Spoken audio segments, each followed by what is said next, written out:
Well, welcome. Hello, everybody. Welcome to the Future Is Ours. This is the second day of our symposium. For some of you, our studio audience in Greater Manchester, in Central Library, and for some of you online. So welcome all of you online. My name is Simone Spray. My pronouns are she, her, and I have the privilege to be the Chief Exec at 42nd Street. For those of you who don't know 42nd Street, and there may be some of you, 42nd Street is a young person's mental health charity. We've been going for about 45 years, and we really pride ourselves on being a young person-centred charity that really listens to the needs of children and people and making sure that our service reflects their needs. We really pride ourselves on offering a real choice of opportunities for young people. So we do offer clinical support, psychosocial support, but also group work, identity-based group work, clinical group work, and also, which is what we're going to be talking about a lot today, a growing and really important creative and cultural programme, which we call the Horsefall. The really important thing, as I say, is that the way that we work is always informed by what young people tell us, and often that's around peer research. And today's events and yesterday's events were really informed by what it is that young people wanted to tell us. Yesterday, we had about 100 people in this very busy room, and we launched the Coalition of Young People's Mental Health the Coalition of Young People's Creative Mental Health. And it was an amazing and inspiring day, and young people spoke all day long about some of the things that were really important to them. And I wanted to just make sure that I covered some of that in terms of some of the key points that I think we need to make sure that we cover today during the course of the discussions. So first of all, it's really, really important to understand that creativity is really needed within the system. So what young people told us yesterday, and that we probably all know, is that the system as it stands, that schools, services, some of the child and adolescent mental health services, social care, indeed some of the voluntary and community and faith organisations that we run, are not always working in the way that they should for young people. The system is sometimes letting them down and actually sometimes making things worse. And what they said to us yesterday was that they are really lacking in spaces and opportunities where they can have a conversation with a trusted adult and reflect on where they are and process their emotions and understand how they are feeling. And they told us loud and clear yesterday that creativity and using creativity in those spaces really offers them the opportunity to have some of the conversations that the current system doesn't allow. The other thing that came out really strongly from yesterday is that we all know that children and young people's mental health services are woefully uninvested in, but where the investment goes at the moment really tends to concentrate on clinical input. So inpatients and often where young people have got a diagnosis.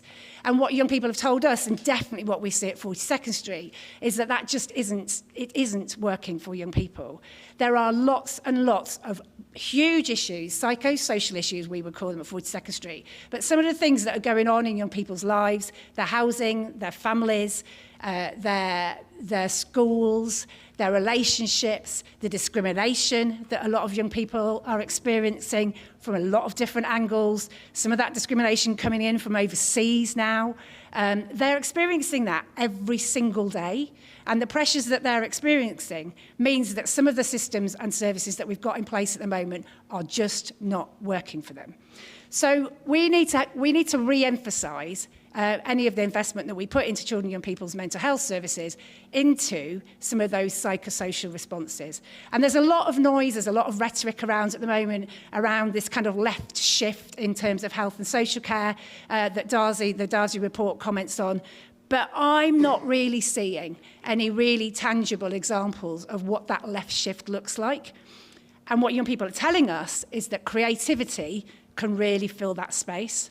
So the creativity is not fluffy. It really works.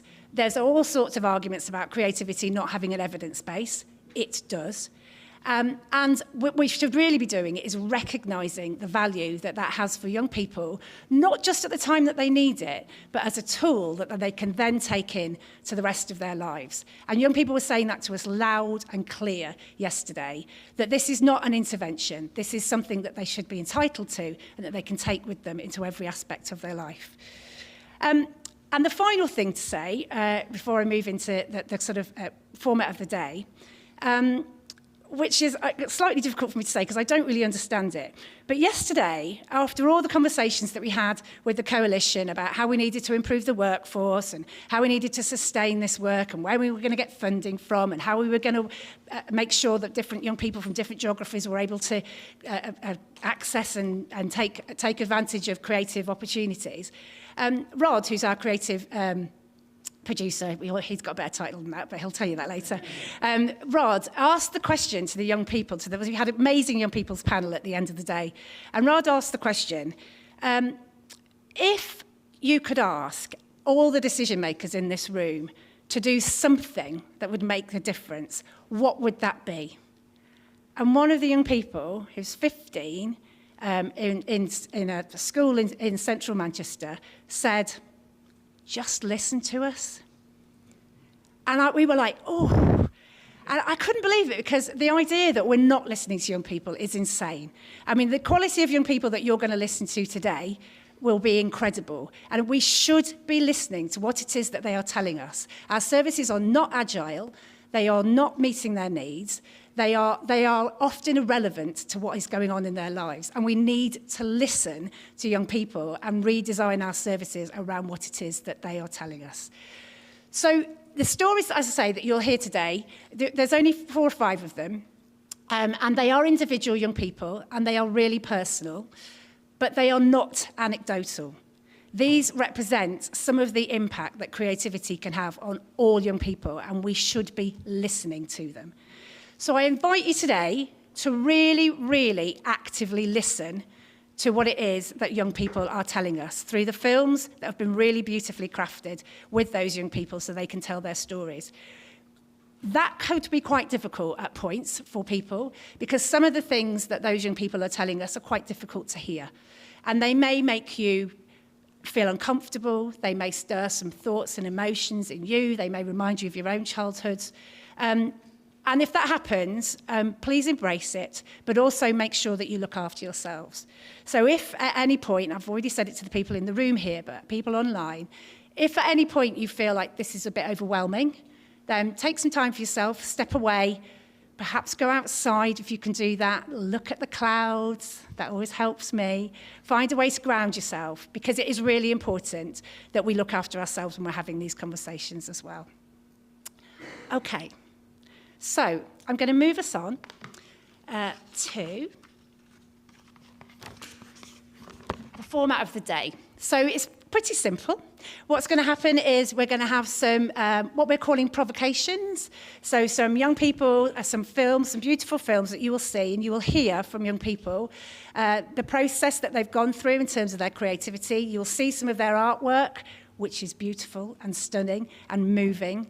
And then they will talk to you about how they feel that creativity should be embedded in mental health services across the whole system. After you've seen the films, we're going to ask you, well, whilst we're seeing the films actually, we're going to ask you to really reflect on how that's making you feel and to feed that back to us so that we really understand how those films are making you feel as individuals and people who are at the conference. And then what we're going to do is move into some discussions. We will have a panel, we'll have some discussions and some debates. What we really want to do today is work out whether some of the emerging policies, campaigns, practice that already exists is really ready to embrace the messages that young people are telling us today and really ready to embed creativity in the way that we need it to be embedded. So before we move to the first film, I just wanted to say thank you to all the young people who've contributed. It's really hard, some of this. As I say, some of the stories that you're going to hear are difficult, and they've gone through a massive journey to get to the point that they can share that with you. So lots of respect, lots of love for our young people, and I'll move us on to the first film.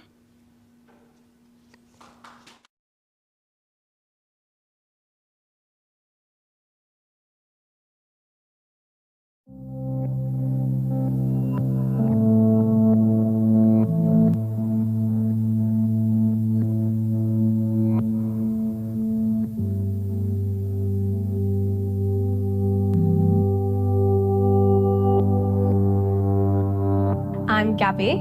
I've created quite a few pieces with and for the Horsefall. The piece we're looking at today is called Suppress. The piece is 50 miniature corsets, and they've all been embellished with thread and wire and crystals, beads. As I was making them, it was made from a ripped up book, and as I made them out of the paper mache, I slowly started finding like words that I was connecting with quite a lot. So each one has a tiny poem on it, basically, highlighted in red, and all the embellishments are red because that was a big theme. And it was all about having your internal feelings showing on the outside. And at the time, I had just been done with quite a lot of therapy with 42nd Street, and I had moved on to processing things through creativity instead of just doing my talking therapy. I feel like people just know from how I am that that's what I've been through, and I'm trying to hide all this. Really, no one knows that. The insides were inside, and this piece was about getting that on the outside and processing everything I was going through the art. It was just really interesting to let loose and be like, right, this one's got wire, this one's got beads, this one I've made a bunch of interesting shapes out of thread. Using my hands to work through what I was feeling was really interesting. Read a book that you know is relevant to you, and it's literally about like a woman on holiday, and then finding snippets of sentences and feeling like, that's me actually, I can use that. Even though the frustration was part of it, and at some points with the wire and things not sitting maybe perfectly, even they became part of it. It was like, I am feeling frustrated actually. And then I'm making myself frustrated with this material, but at the end, through the process, I've got something that I really enjoy and that I like, and that highlights something I want to show. Someone who can move on. And I guess that is a victory after abuse and after having such a controlling relationship. I developed like agoraphobia and I couldn't leave my house.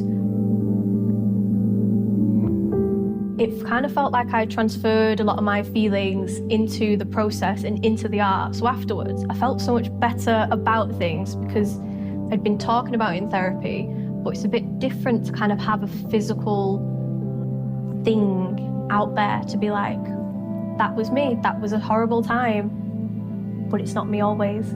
It's a part of me, but it's not me totally now. And then at the show, when people were seeing it, I could hear people say, oh, I feel so connected, that's me, that bit is me, oh, I feel that one. So it was really interesting to be like, this piece is so personal, and then have so many other people connect. That was kind of a spark point for then creating my own art more confidently and feeling like my art has value, because my art did have value, and other people saw that and they connected. And to me, the emotion and the connection is the value. I'd love to see more creativity used in the mental health sector, in doctors and stuff, because art is enjoyment and it's connection and emotion.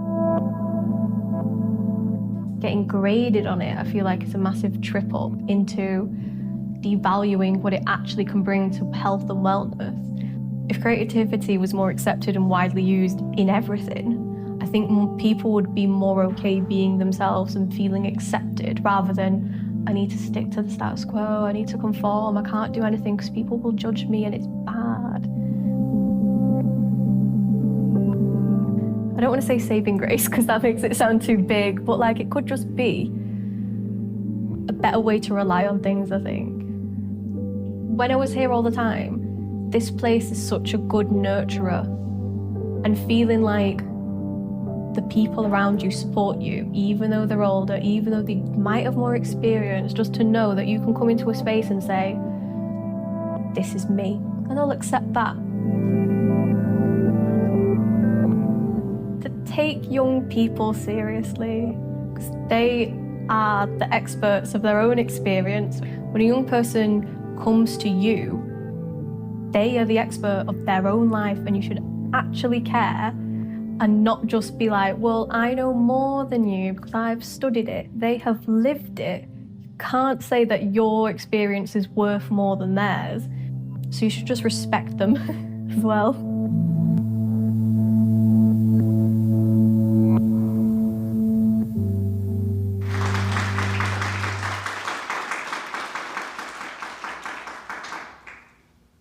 Hi. Oh, into here. Hi. So I think now we're going to welcome Tara Leathers, who is the Director of Prudence online, and we're going to have a conversation with her. Hi, Tara. Lovely to see you. Hi, everyone.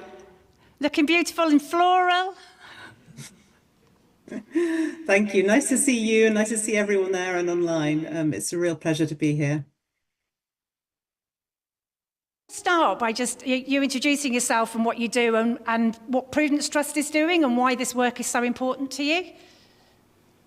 Sure. So I run the Prudence Trust, which is a grant-making foundation. We were set up 5 years ago, and our entire focus is on really improving young people's mental health across the UK. And so we make grants to organisations who are doing brilliant frontline work in prevention and early intervention, in schools and youth clubs and community centres around the country. But we also invest quite a bit in research as well, so we can help better demonstrate what is effective for improving mental health of our brilliant young people across the country. And we think that's worthy of a huge amount of investment and is really needed at the moment. And we know that with a bit of help, young people can make such progress for themselves and then get the lives that they choose and move forward with those really, really happily. And I think it's fair to say, fairly new people to this arena really making a difference. So your presence is really felt already. Going back to the film that we watched with Gabby, I know you watched it at home previously so that you could have a think about it before. But what was your reaction when you watched that film? How did that make you feel? I want to see whether is Gabby in the room actually, by the way, or is she online? But don't know. We'll play it back to her. Don't worry. She'll know. Okay. Oh, good. No. I wondered whether she was there. Anyway, I tell you, the first thing I was struck by was how beautiful the piece of work was. An absolutely stunning piece of work, and actually as she started talking about it as well. I mean, I think it's a stunning piece of work without her talking to it, but it is absolutely beautiful. It's moving and it's meaningful for others, and I think I hope she feels, and she sounded like she felt very proud of that piece of work and her body of work. I was really struck by the lightness with which she talked about the sort of progress she'd made herself through her work and through her art, and how she'd been able to move forward and achieve, it sounded like, some real level of acceptance. But there was such a lightness to her, and that was just so really lovely to hear. And I also love to hear how others' experience and reading those books had shaped her work, but also then how her piece of work is then actually moving other people and touching their experiences as well. So I think it sort of just shows you the sort of, the circular and very generous, nature of a piece of work like this. And clearly this is a tool and something she has with her now to take her into the future at those moments that she needs that, and she's just creating beautiful work, and it was really wonderful to see. So congratulations to Gabby. I remember when I first saw it, and it was hanging up in the horseful. I saw the work before I'd met Gabby, and she was talking about the connectedness that it had with people. I saw it, and I looked through about 40% of the corsets, and then I had to kind of step away, go back, have a think, go back, have another look at it, because it's so powerful and so beautiful. It's so gentle but so powerful, which is kind of a bit like Gabby, actually. She's quite like that, isn't she? She's quite gentle and quite powerful. We will feed all that back to her. So my next question, I suppose, is, so if and Gabby said it so beautifully, but if that creative process has such an impact on her, and she is able to express with such depth how she's feeling and connect with people and take that into her life so that she is a happier, healthier young woman as a result, why is it that the rest of the system is still so cynical and so resistant to arts and creativity being used in the mental health arena, do you think?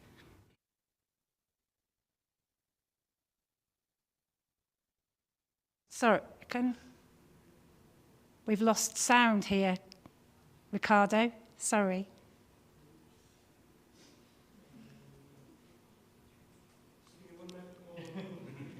Sorry.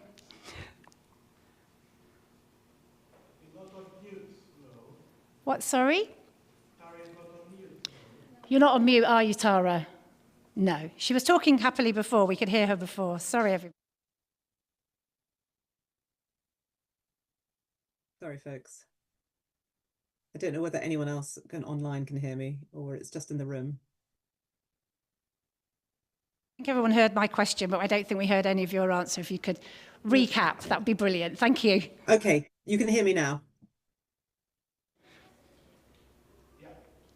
Can you hear me now? Yes. Yes. Okay.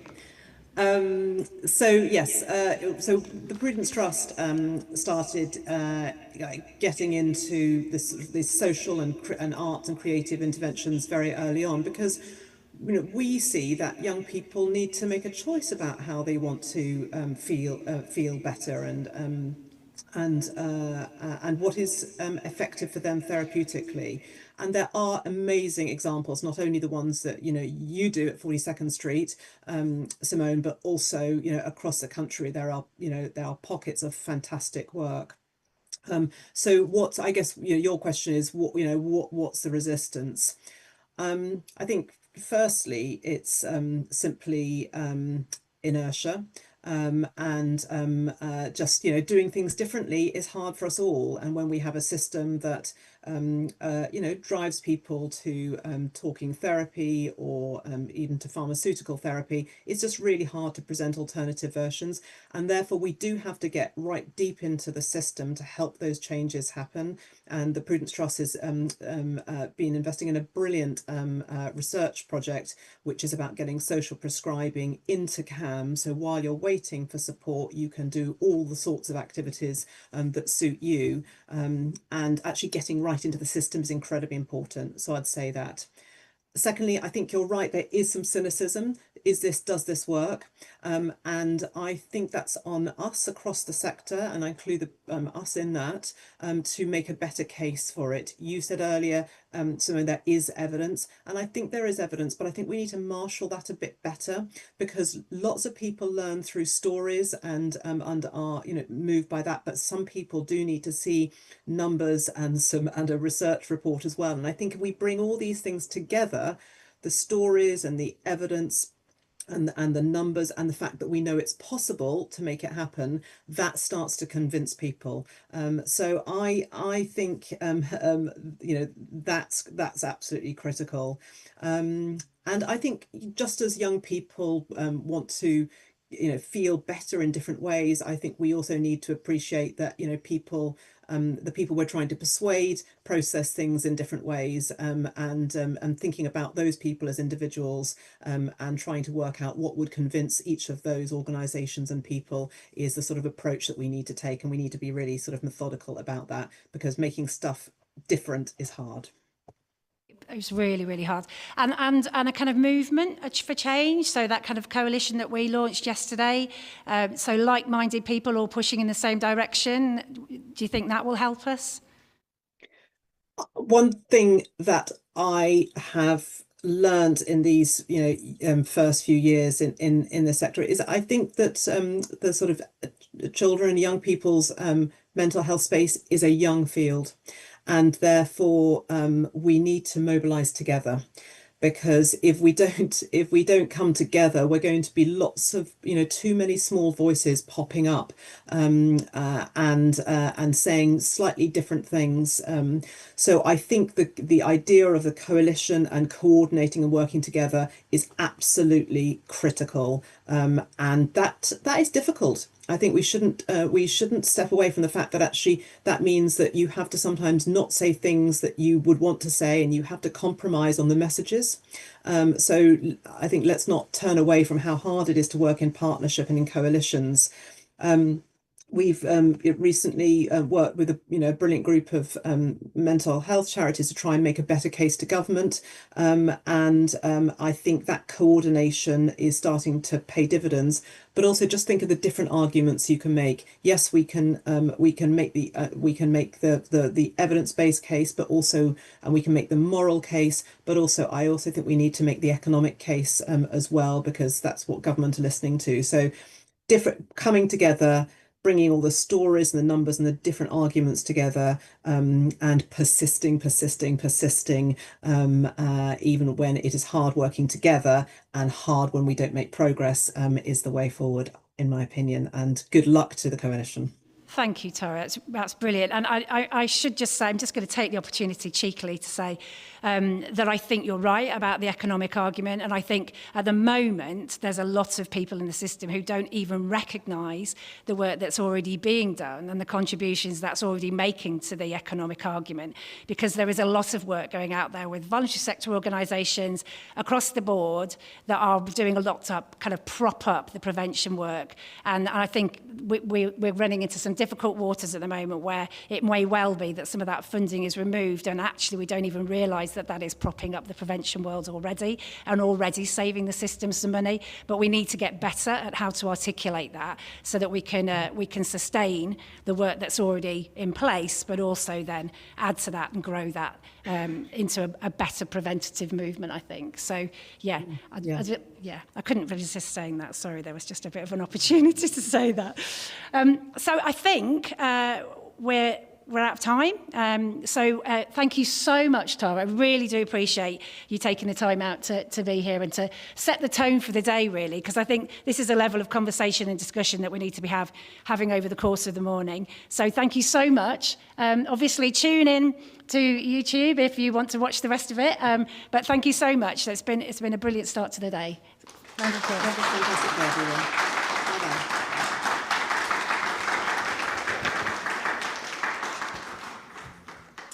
Bye-bye. Okay, so I am now going to hand over to our compares for the day for the rest of the panel discussions. So it is my absolute pleasure to introduce to you Justin Watson, Imogen. I'm not going to say your surname, Imogen, because I don't think I've ever said Imogen's surname out loud. So, I don't know. Yeah, however many years, and I don't think I've ever said Imogen's. I call Justin Mr. Watson all the time, but I don't know how to say your surname. So you may have guessed, I have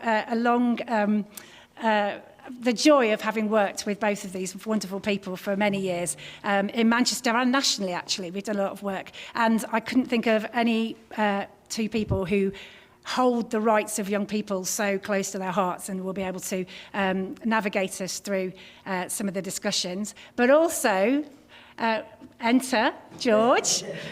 So some of you will have met George before. George was our compere last year, we kept each other's nerves at bay, didn't we, last year? Just about, George. I needed you this morning. But George is an amazing person who I know through 42nd Street. He is no longer actually attending services at 42nd Street. We miss you. He wrote the most beautiful poem as an evaluation when he left the organisation. He's an incredible young man. He wants to get into politics.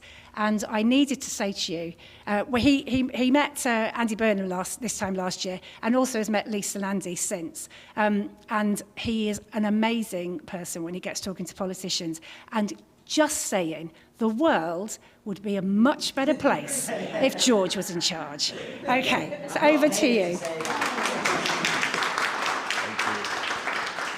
Gosh, that's like really, really nice. Is the mic working? Can we? Yeah. That's really nice. I'm going to get emotional now. That was not the plan. Yeah, good morning, everybody, and good morning to everybody tuning in as well. Lovely to see everybody here for another wonderful day of the symposium. So yeah, Simone's kind of touched on it, but I'm kind of here from a lived experience perspective. I was a member of TC42 from 2021 to 2024, which is therapeutic community, and it's really unique in the sense that it is service user led. So that was a fantastic experience. And then through my kind of work with 42nd Street, I've had some fantastic opportunities to do some advocacy and projects. So most notably, I did the BPD Beyond the Label project, which was about kind of tackling stigma in people that have a BPD presentation. And we had the lovely honour of going down to London and speaking about that at the Royal College of Psychiatrists. So I'm just going to hand over to Imogen for her intro. Hello everyone. I'm Imogen. I've worked in this sector for nearly 25 years, which is feels like a long time. And I've worked in a range of different roles in direct service delivery, in senior management, in international NGOs, chief exec of local infrastructure. But if there's a theme in any of that work, it's been about sharing power and ensuring that those that are most impacted by the decisions that we make as system leaders are those that are closest to those decisions. And I think that's true whether it's in complex family work, whether it's in youth work, or in this example today about young people who need support with their mental health. They need to be the ones that are making those decisions. I'm also really struck by the role of creativity in supporting children and young people individually, but I'm really, really interested in how we collectively coalesce and creatively coalesce around those changes and how we use our collective power with and for young people. I think that's really important. So, Justin, do you want to introduce yourself? Yeah, absolutely. Hello, I'm Justin. I have not yet decided what to do with my legs. So I apologise in advance, but just keep doing this. Well, by about 12 o'clock, I'll have worked it out and it'll be too late by then. So there we go. So I've been around a while as well, nearly 25 years as well, working across charity sector, mainly in youth work, locally and nationally. There have been some themes across all of that. There's two themes that are related, and it's about relationships for me and about connection. So relationships in terms of how we personally connecting to the people that we're working with, but the communities that we're working with as well, and then the relationships across organisations. And that connection bit has been really, really key. And I've been fortunate to be in some brilliant positions where that has worked really well, but I've also been in positions where it's worked terribly, and that we can see the impact that that's had on those organisations, but most importantly, the impact it's had on those children and young people.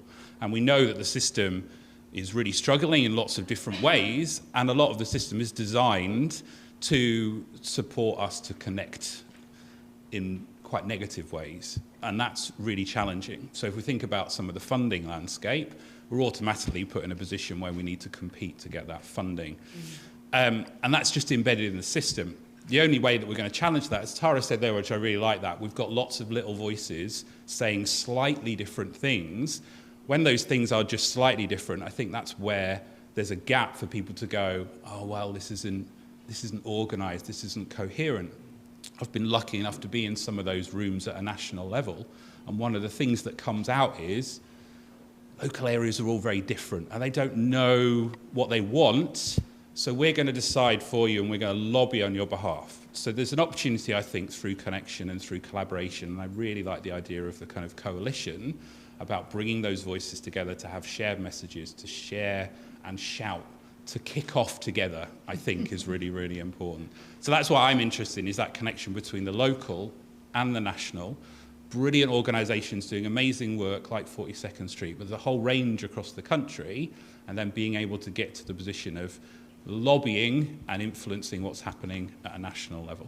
So that's why I'm really excited. We've got a great panel today who will be able to kind of hopefully give us some ideas, give them some perspectives on what's happening, but also listen to what is actually happening on the ground. Because a key theme from yesterday was, as we talked about, Simone talked about, is about listening. And on that note, I'm now going to shut up. Thank you. I am properly interested in how we kick off together. We really, really need to kick off together. Maybe not right now. Oh, I don't know. Why wait? Why wait? This world needs changing. But if we're going to kick off together, people like me already have quite a loud voice. So I'm really interested in what the role of lived experience is, George, in that collective kick-off. Like, how do we bring lived experience in? And tell me a bit more about your experience in that. Thank you. Yeah, I think lived experience is so vital, and I can probably boil it down to a few reasons why I think that is. And I think the obvious one to start with is that it's real life, it's lived, it's literally in the title. It's lived, it's real life. It's not your notes in your clinician book or whatever you guys use, or your DSM-5 or, your NHS page. This is about real people, real identities and real life. And I think that is just invaluable. And I don't think I even need to explain it, to be honest. But the quote that Gabby said in the film about young people being experts of their own experience really, really sums it up for me, and it really hit me hard. I think as well, there's a real role for lived experience in tackling stigma. So I'm thinking back to the work that I've done around BPD stigmas. And I think that is a really important space to hold and kind of develop. And it's really something that only young people with lived experience know about, and they can kind of contribute with that experience. So I think it's vital. I also think there's something to be said about agency and autonomy. I think when you have a mental health condition or you have multiple mental health conditions, you can feel very helpless and you can feel like your voice has completely been taken and that you don't have that agency. And particularly for myself, doing my lived experience work really felt like it gave me that power back, and I felt like I was taking that agency back. And so that was like really big for me. And I think a lot of other people that are involved in lived experience have said the same. And then I think the final thing as well is that lived experience accounts for psychosocial factors, and it accounts for barriers. So, psychosocial factors, so someone's access to housing, someone's socioeconomic background, and then also things about those barriers, so maybe race, gender identity, all these things, and lived experience make it real. It's the real identity and the real existence of the people. So yeah, is that... I talk very fast, by the way, apologies, but... It's all right, we're on a good game's a fast game. I'm really sold, and I can hear that everybody else is sold on the... But why today? Why this project and why today, George? Thank you. Yeah, I do talk a lot, which apparently my therapists really love. Yeah, so maybe, anyway. Yeah. Sorry about that. Yeah, why this project? Do you know what? It feeds really nicely into the point that I've just made around psychosocial factors and barriers, because I think creative spaces and the arts really highlight and hold space for these differences. So I think people can really express their identity and what's going on in their real lives, just linking back to the lived experience. And I think that is so much more individualised and tailored to young people than, hello, here's your antidepressants and 6 sessions of CBT, see you later, and then it's like, oh, you're back again in 6 months. I don't know what, months aren't on my watch. I don't know why I did that, But, it's that, and it's, okay, that works for you. And it's like, well, actually, that doesn't work for me. And so I think there's a real challenge to be made by that creative spaces to challenge the everyday of what clinicians are prescribing at the minute. And so I think that's just absolutely vital. And it works as a holistic approach. And I'm a big advocate for a more holistic approach that does access every facet of a person's identity and their struggles that they may have. So, yeah. I think, there we go, that's why today, for me. I love that, the challenging the everyday. Our activism doesn't just happen on a Friday morning in a library, does it? It's an everyday, repeated activity, and a quick call back to Tara, who talked about persistence. And this work is hard, and we know it's hard, so that persistent, everyday joy, I think that you and all the young people that we're working with have in spades. Justin, will we invite our panel, or is there anything else that you want to say on any of this? No, let's go. Cool. I'd love to invite our panel to join us then. Panel members, take your seats. We need a theme song. We need a theme song.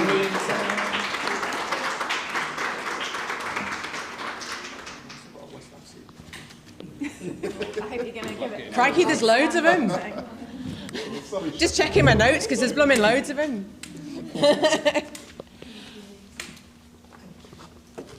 Amazing. It's good to see you all. I'm going to ask you all to introduce yourselves in a minute. But I am the least creative person in this room, right? I am everybody here is and my business partner can attest to I'm the least creative person in this room. And we're on a time frame. So I have brought the recorder, which I haven't played since 1991. Please don't play it. And this is your threat. So if you go on too long, if you talk too long, if you go past the kind of 30 seconds of introducing yourselves, or if the answers to the questions are too long, I'm going to introduce the recorder that I haven't played since 1991, and nobody wants to hear that. Our people in the room don't want to hear it, and our online audience particularly don't want to hear it. So that's your threat. So would you like, on that note, to take your time. Introduce yourselves. What's brought you here today? Can I just say, it was supposed to be a gong. So that's what you could have had. It could have been it. I guess I get to start. Yeah, please do, Evelyn. My name's Evelyn Asante-Mensah. I'm chair of Pennine Care NHS Foundation Trust, which provides mental health, learning disabilities and autism services across the North East sector of Manchester. Why today? Well, I will have to say to you, I am more uncreative than you. I don't believe I have a creative bone in my body, and I was actually quite anxious about coming today for fear you were going to... Sorry, I'm going to take it from you for a second. Oh, do I not get the recorder then? No, you're just going to get a bit closer then. You actually get extra time. I was going to say. Oh, do I have to say it all again? No, okay. Why today? It's a real honour and a privilege to be asked. I was asked by Simone if I would come and be part of this panel. And I was a bit anxious because I'm not sure. I was terribly scared you were going to ask me to do something creative, which was very scary. But I think it's really important. And actually, Gabby's film has really made me think in terms of listening to young people, because young people are the experts in their own experience, and that is something that taken away from that and will take back. And I'm really excited to see the rest of the provocations, because what I'd like to do actually is show the provocations to my board members and to my medical director, because I think we need to think about how we provide services, because it's not just about talking therapies, it's not just about, medication. Those have their place, but I think creativity and creativity as a way of telling a story is so powerful. So thank you so much for inviting me today. Thanks, Evelyn. Beautifully put. Palumi? Yes. Yeah, my name's Palumi, and I'm here today because, I just, why not? Why not? Yeah, why not? And I think that, conversations like this are really, really important, and they're very much so needed, especially in the times that we're living in right now.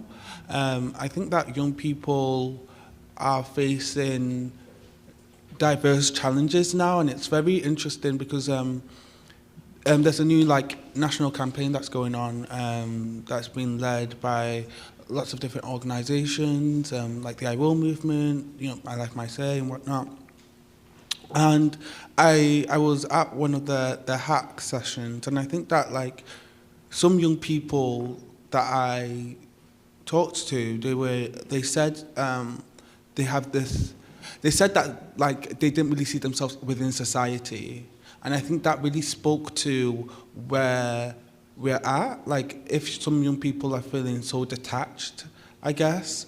And I think there's more work to be done regarding that, because we can't even have youth voice if young people don't think they're part of society, and I think that that's something that needs to start being. There needs to be more honest conversations starting with that. So I'm really interested and intrigued in like finding creative ways, and I think everyone's a creative, by the way. I feel like I'm really interested in finding creative ways in tackling that specifically. So yeah, that's why. Amazing. Thanks, Palumi. Cassie, why today? Thanks. Hi, everyone. I'm Cassie. I work at Youth Access. We're the national network for youth advice and counselling services, like 42nd Street and all the others across the country. I used to describe myself as really not creative until I met Rod, and he said, a teacher probably told you that at some point in your life, but it's not true. My recorder teacher certainly did. So why today? Our role is really to work with those organisations like 42nd Street and the young people that they support to like champion the work and support them to develop. So it's really important for us to kind of get out into the world and listen to people, listen to young people and practitioners so that we can feed that into our national work. Thank you so much. Rod, I know that it's literally your job, so this is why you're here today. But tell us anyway. So I'm Rod Kippen. I'm the clinical lead for creativity and social action at 42nd Street. I've had a career of 30 years working with young people. This stuff works, and I've worked with young people in various different positions of in care and supporting around social care and youth offending teams and advocacy and learning disability services. And this stuff really works. And what I love is we've already had people scared of it, and I'm kind of really interested that adults are scared of it, and young people aren't, and I'm really attracted to that. And we asked a young person yesterday, why do you think it is? And they said, because it gives young people a voice. Yes, yes. Beautifully done. Reese. I think my mic's working. Is it working? If not, you can hear me anyway. Hey everyone, I'm Reese. Confession, I'm really bad at life admin. I'm no longer the creative schools facilitator at Factory International. I'm now a curator at the Museum of Science and Industry. Thank you. So sorry Louise, really bad at life admin. But I'm here, and I'm really happy to be here. I think I'm here because, I kind of speak to lots of different worlds of creativity, but also the intersection with mental health. Poet, theatre maker, sometime musician. And I think every single role I've ever undertaken in the past 17 or 18 years has involved young people and has involved voice, which invariably leads to creativity. And how do we help young people to use creativity to make sense of the world that they live in? And we use words like early intervention, early help, and I think creativity is the most cost-effective way of doing that. If we're talking about the economic element of it, but I think just creativity quite genuinely changes young people's lives. It helps them to articulate really complex things and make it simple. But also things that are really difficult to share, we can kind of wrap that up in artwork and shield ourselves and do some of that self-preservation element of it, whilst also opening up about things that we do need to speak about and unpack. Powerful stuff, Reese. Thank you. Charlotte. So, hi everyone, my name's Charlotte Rayner. I manage something called the Children and Young People's Mental Health Coalition. So our job is to bring organisations together to campaign the government to try and make positive change on children and young people's mental health. We've got nearly 400 members across the country, and 42nd Street are one of our best members. We absolutely love working with them. So when Simone phoned me up and said, can you come and speak? I was like, this is a no-brainer, of course I'm going to be here. But also, Tara mentioned it, we've been part of this campaign called Future Minds, where we're trying to lobby the government at the moment to increase investment in children and young people's mental health. We talk a lot about early intervention, so I'm really keen to explore today like how we, as a national lobbying coalition, can try and bring creativity into the work that we're doing. So thanks for having me. Amazing. Thanks, Charlotte. Keisha, lovely to see you. Hiya.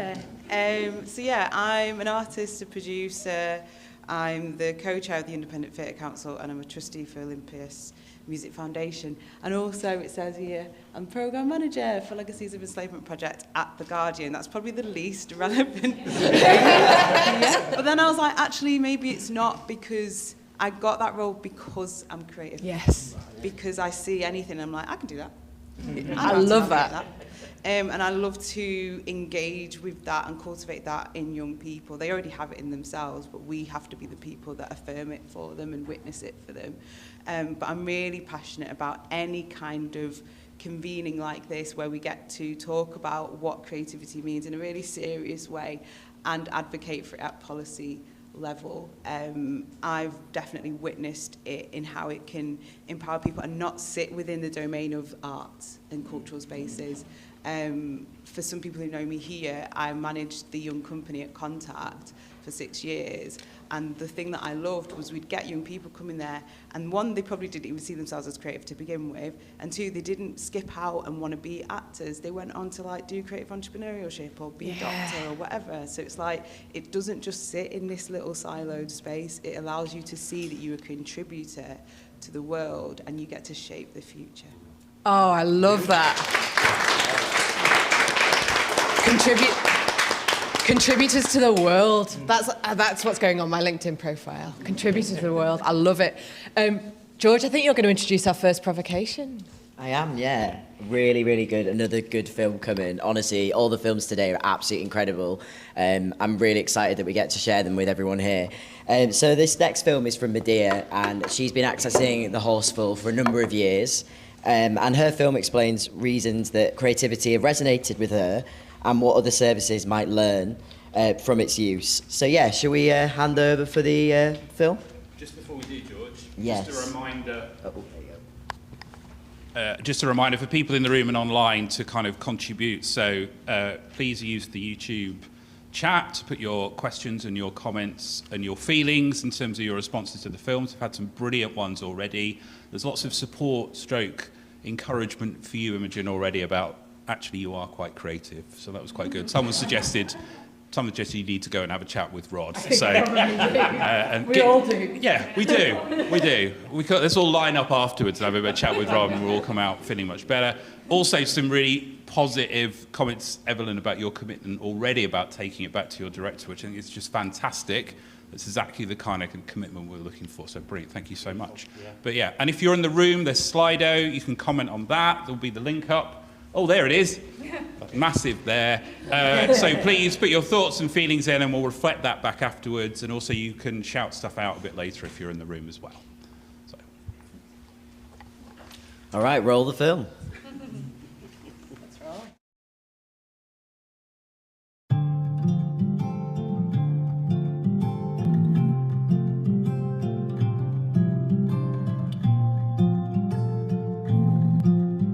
I'm Medea. I'm a young person who's been coming here since 2022. I did work with someone called Sally Guilford, and we took pages from my journal. We did like a manual screen print, so we would get a piece of paper and we would cut out sections, and then we would screen print certain colours and do block printing. So I went from A5 to A4, then A3, A2, A1, and then to bigger canvases. The work I make is textural because I like touching it. It calms me down, it soothes me. So it's why I like having paint on my hands, because it's calming. And that manual processing of doing it kind of released a lot of the tension I was going through. I have complex PTSD, so managing emotions is just the most difficult thing to do. When you don't have a vocabulary, creativity and art is another vocabulary to do things. The processes help you go through them. When I have a really shitty day and I'm really angry at everyone, I will go and paint, and it'll be the most aggressive painting you've seen, but it'll calm me and I feel regulated, and don't always need the words to do that. I'm working on a bigger canvas at the moment, and they're the biggest emotions I've felt in a very long time. I need to do this to be able to get the stuff I need to get out, if that makes sense. I feel like as the piece gets bigger, the emotion gets bigger and rawer. And so for me, it's a more vulnerability. When I paint, I can breathe. The weight on my chest comes lighter. So painting is one layer, it's the brunt of the emotions. But when I do embroidery, or I do something a bit more textile, and I'm using my fingers, or I'm drawing certain textures in, that's the deep emotions that I don't know how to process. It was called Every Part of Me. The reason I picked it is because it's every part of me. I can look at each piece and I can tell you what part of it is of me. The first time I saw a real Van Gogh in person, I cried. And not because it was what, it was the texture that I saw and the beauty and every little detail he put, I could appreciate it.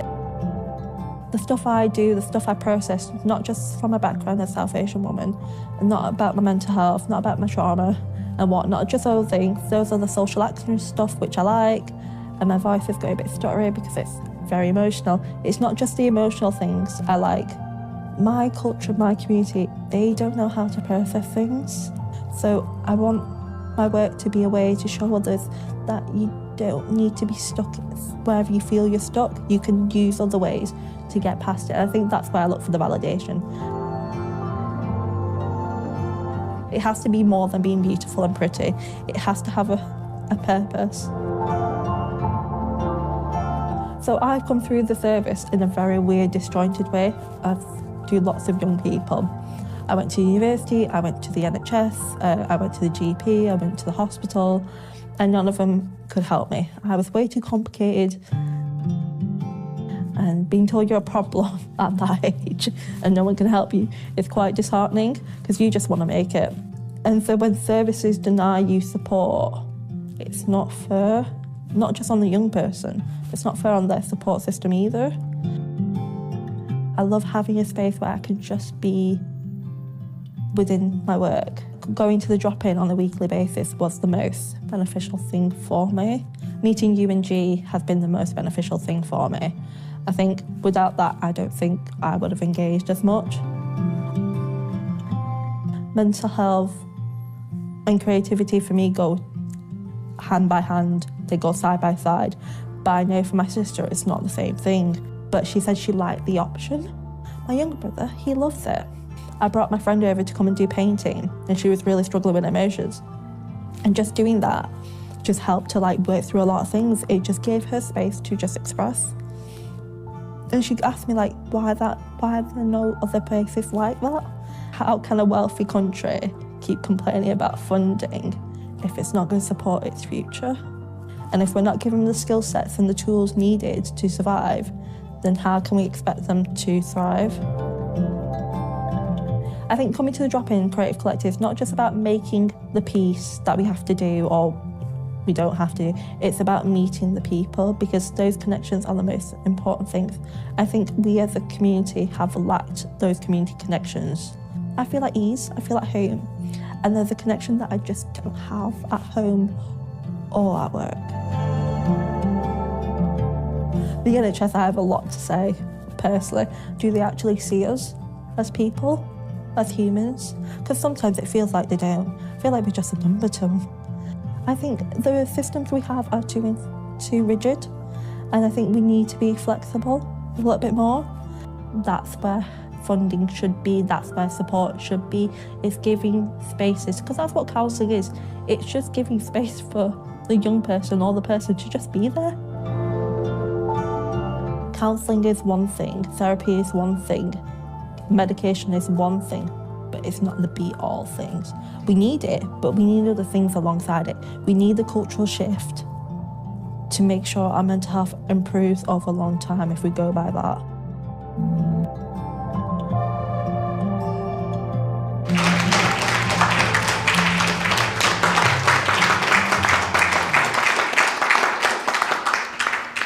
Wow.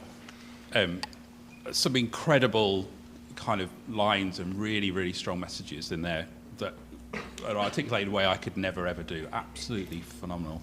We're just going to have a look a bit at the Slido.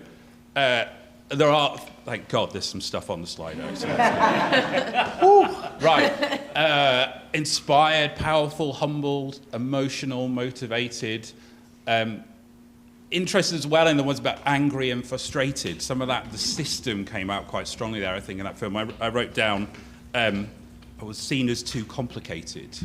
And that seems like a recurring theme. It'd be really good to get people's reflections on that, about the complexity of young people being a barrier to the support. It seems insane to me, so I share that in terms of that. But also some really strong words there about respect, admiration. It's an absolutely incredible film. properly. All right, yeah, what an incredible film. I told you guys, you're in for a good ride today, like, honestly, absolutely exceptional. Get the tissues out, do you know what I mean? Like, happy tears. Anyway, can I come to you first, Charlotte? So why, God, sorry, was that not? Put you on the spot there. Why do you think it is that creativity isn't part of mental health treatment? And with the NHS at the minute, they go straight to the medication and the therapy, and they kind of skip that bit. Why do you think that is? Yeah, so before I come to that, I just was writing as Gabby's film, and you were talking, George, and Medea's film as well. There's just what you said, George, about like mental health. You felt like your voice had been taken, but it feels like creativity is giving young people a voice. And I just really like, there's something about the connection and voice and empowerment that's really come through strongly for me. So I know this is all about sharing our reflections, so I'm just like musing on that a little bit. It's just kind of sticking in my mind, and how Medea was kind of saying it gave her another vocabulary to do things, and the touch and having the paint on her hands made her feel like she could breathe, and that just really resonated with me. But yeah, why isn't creativity embedded in the mental health support system? I think unfortunately we have a really medical approach to mental health support. As you've just said, we seem to diagnose, give medication, and I don't feel like the system has ever really tackled or thought about how can we move away from that. So as young people have moved on, the world's moved on, our needs have moved on, the systems that young people operate in, and we all operate in, have kind of stayed the same, and they haven't changed.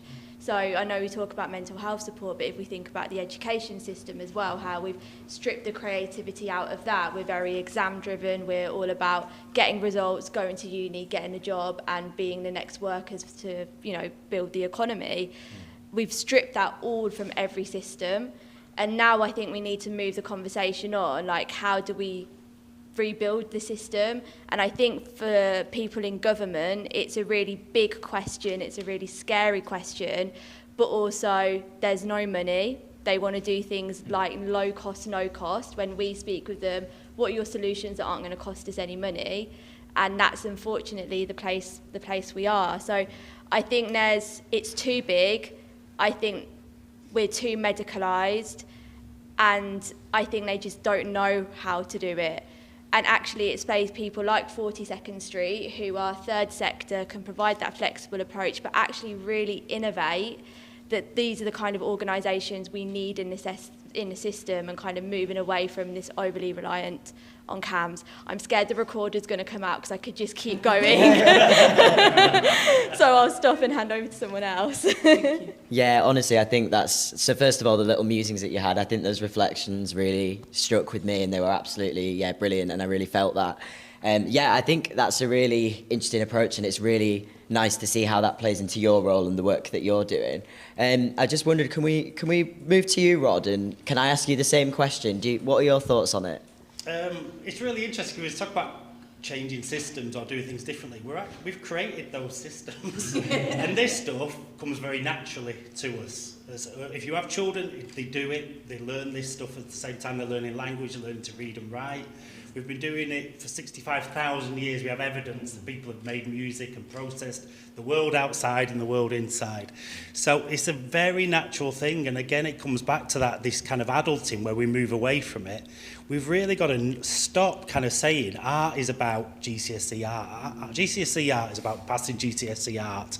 The art world is the art world, yeah? We are all creative beings. It's the only way we survive is by putting things together and making something new. So it's natural as hell. I think it goes back to the lad yesterday saying adults become scared of it. They immediately go, oh, creativity, I can't do it, I can't access it, I can't support you to do with it. My job is saying yes. I say yes to young people. They come up with ideas and they go, yeah, let's try it. Yeah, sounds great. I don't know what art they need to make. I don't go around telling artists what art they make. They make what they need. The art therapy tool is you're drawn to what will heal you in the studio. That is what we do. We seek out connection. We seek out ways of processing. And culturally, we've done it through dance and we've done it through music for absolutely millennia. And we've created this system which is so humanistic, really. We just need to step back to why we do this, how we communicate and how we come together and how we understand each other through what we say and what we sing and what we create. So, yeah. Another knockout from Rod. Honestly, if you know this man, constantly, every time it's like, oh, he's done it again. He's hit again, 10 out of 10, Rod, well done. Sorry, that's like getting a good effort sticker from like primary school or something. I'll take it. God, what a flashback. Anyway, yeah, I think really, again, fantastic. I'd like to come to you now, Evelyn, actually. Sorry, God, I feel like I'm like a really dodgy TV host, like that's like picking on people. Like, yeah, but it'd be really good to hear your thoughts. I think with your role as well, it's obviously something that you will be very aware of. I think, I think what it's making me think and feel, I feel quite emotional, and that actually when I sit in the boardroom and we talk, emotion doesn't really come into it, and creativity doesn't really come into it, except when we've got a project, you know. And I think within the system, we love a project, and we do it, and then we'll evaluate it, but then nothing happens with it, and that's something that really needs to change. We really need to think about how we look at what services we provide. We've got 3 big ambitions at Pennine: to provide outstanding services, to be a great place to work, and to listen to improve. And this is just sort of, for our listening to improve, is just speaking volumes, because it's making me think, what do we mean by listening to improve? Actually, what we mean is sitting in a room with words, and what this is saying is actually, I think what Medea said about how painting helped her breathe was so powerful, and just having the paint on her hands, and we don't think about that. We don't think about that. I think as a system, the concern, and I'll be upfront, with my board at the moment is how are we going to balance the books? That's the concern. How are we going to balance books? Because that's what we're being told we have to do, loud and clear. And I'm not meant to make any political statements, so that wasn't a political statement. I was just telling you how it is.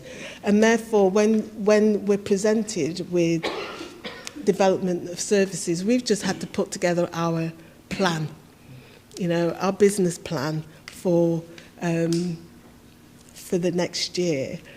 And we think it's creative, but actually, looking at it, it's not. It's trying to do things differently.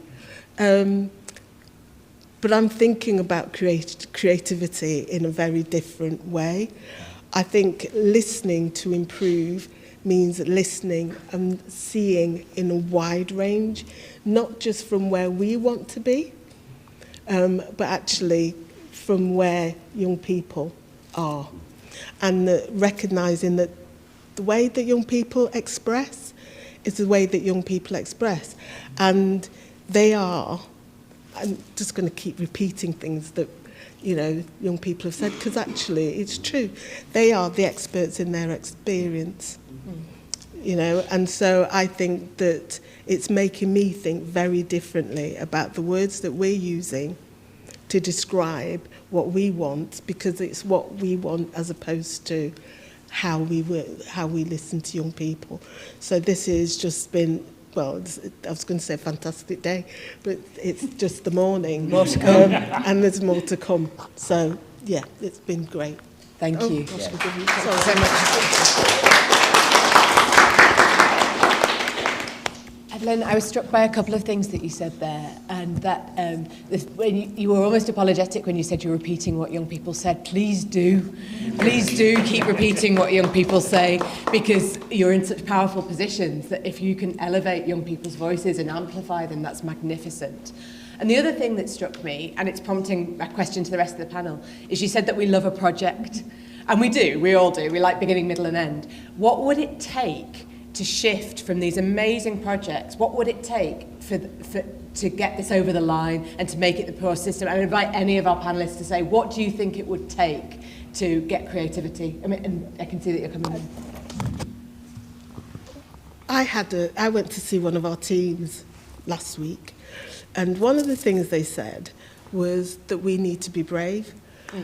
The board needs to be brave, and I think that's what we need to do to get things over the line, that actually we shouldn't just see things as short term. You know, that something has to be sort of light bulb moment all the time, and that's when you can push forward. If actually need to give things time, and I think giving things time is being brave, and sometimes speaking against the establishment, let's say. Lovely. Yeah. Justin, do you want to bring some things in from the chat? I would. Thank you very much, Imogen. Now we head to people online. Thank you very much, everyone that's commented. I had loads of really good comments. Lots of discussion about that connection between school and art, specifically. Some really nice comments. Kirsty saying, wouldn't it be wonderful if creativity as a theme was embedded within our education system, and not just thinking about school and art. And something there around when young people are deterred from creatively expressing themselves in the school system, it suppresses what's inside, which has a massive impact on mental health. It's lovely, isn't it? We've met an art therapist, and she said when she talks to young people, because it starts early, that kind of I'm no good at this, or it starts really early, it's really sad. And she said to the young people, it's not about art, it's about you. And that is the space. That is the space. It's about you being, you know, having agency within who you are in the world. So, yeah. Some really good discussion as well, coming back to you said at the beginning, George, about the system being cynical. And there's a brilliant comment here from Mark, which I'm just going to read out. Why is the system so cynical? Perhaps because creativity is a form of power, of resistance, of individual voice and community voice. So change. Does the system want that? And I think that's a really powerful kind of provocation for us today, is do we want voice, power, all these things with a system? So yeah, it's something for us to kind of reflect on there. Yeah, please keep the comments and the questions coming, and I'll try and feed them in as best I can. So again, lots of support for what you were saying, Evelyn, and someone's suggesting here, what if we took creative intervention into your boardroom? What would that look like? So, not allowed to be political, so we're going to move on. But that's some exciting provocations there. Lovely. Any reflections from panellists we haven't heard on any of this? Please, Keisha, go for it.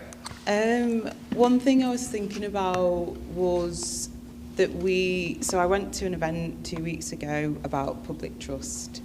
It was specifically linked to like the health system and stuff, and holding data and things like that. And people were talking about how difficult it is to get hold of your personal health information and things like that. But in that discussion, we were talking very much about the NHS, and someone made a really good point that we like to talk about the NHS like it's a big monolith, and it's not. And if it's something that we want to change, we really need to understand how it even works and what it's made of and the bits that are private and all that kind of stuff. So I feel like that's the thing that we need to confront if we want to challenge that power structure. The other thing is, when I was a part of a really beautiful project supported by Lime Arts a few years ago, where I was a creative evaluator, and I got to go into a ward where there was young people up to 5 years old who were on long-term care, they couldn't leave, and we were looking at how the presence of musicians was helping them, and they were amassing all this research, which, you know, going back to what Maddie said, where she was like, I could breathe, it's not just a flowery comment. They were saying that literally breath capacity and the children being relaxed, their bodies being relaxed and being able to take on the care. So it actually has a physiological impact, and to also be in an environment that's so artificial where you're just getting a series of beeps. Yes. That's not good for anyone's mental health. No. So if you're then in a space where there's music and it feels a bit more human, that's also really important for you, but also for the practitioners. Yes. And I think we need to bring that in, that we need to be sympathetic to the people that are in this system because they're not having a good time either. No. And if we allow our young people to be creative, they also get the benefit of it, and we model to them what they can do within the system, because they also need to see themselves as having agency to make change in this system, as we know. So I think those kind of things will be what will help us. But there's also really great examples not far away. So if we look at Ireland, they've got a whole programme called Creative Ireland. So they have embedded creativity into society at policy level for the last 5 years. But we're not going to hear about that on the news. But that's happening. So there's loads of research where creativity is being explicitly talked about, treated seriously, and we can look to models like that. Lovely. Beautiful. Thank you. I think we might move to our next provocation. Is that all right, George? Do you want to introduce it? Yeah, sure. Sorry, I was not expecting that to come Oh, I'm round sorry. quick. Whoops. Sorry. We did. I promise we rehearsed. It might not show. Yeah, sorry, caught me off guard. I'm so sorry. It's fine. Hello, everyone. Let's ignore that. Yeah, okay, moving on. So next, we've got a film from Tilly. And Tilly linked in with the Horseful and 2 other artists who'd also had an experience of grief. And they processed their experience through different mediums, which you'll see in the film. And Tilly actually went on to develop her piece last year with company Chameleon. So if anybody saw them, they're absolutely incredible. So yeah, all good stuff. So another fantastic film. Let's go.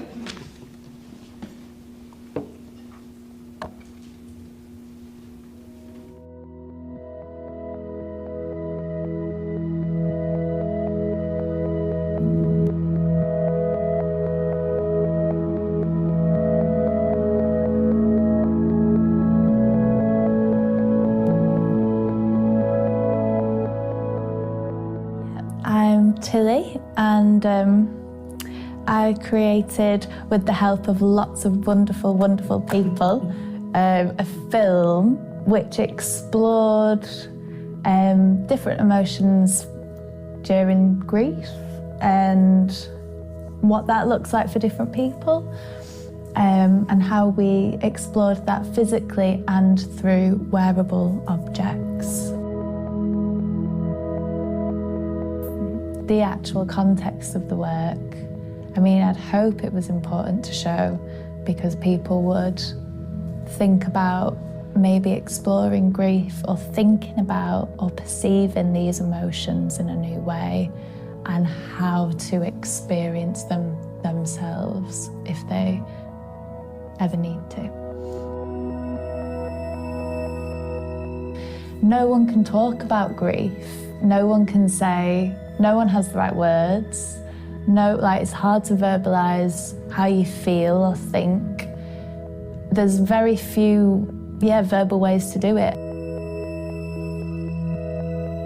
It just couldn't have been any other way. It was, from start to finish, it was a physical experience. It pulls you to the floor, or you can breathe again. Reinforces that idea that everyone has their own individual experience of these emotions and this process and how they deal with it and cope with it. And that was so clear by how everyone expressed it physically. I've learned that's how I like to do things. Express something and then almost get everyone in to see how we all connect and how it takes the burden off this idea of individual. And that's such a rich part of it, is then getting to see everyone else's interpretation or feedback.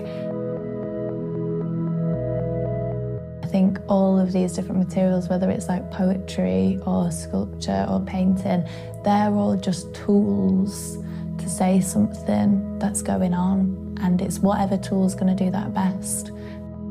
I'm sure this will just continue with different needs.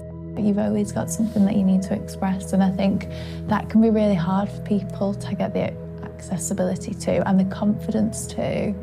So often you've just given like a blank piece of paper and you're told to draw something. There's so much fear there because there's so much judgment that lies upon it, but actually all you're doing is just expressing yourself. It should be the easiest thing in the world. It should be so easy to say this is what I want, or this is what I think, or this is what I need, this is what I've not got, or this is what I've lost.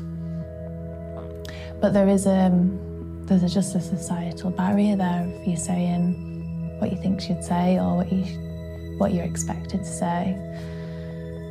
That it can become very hard to just do the what should be easy thing. So during the end of that period, I was like, just got more experimental and thought it had been a few years on since my mum passed away, and I'd gone through that sort of frantic expression of not really understanding but having a lot to get out. And coming down from that period, I was able to just reflect more and understand and accept. And I think it was a sort of process of accepting all these different emotions.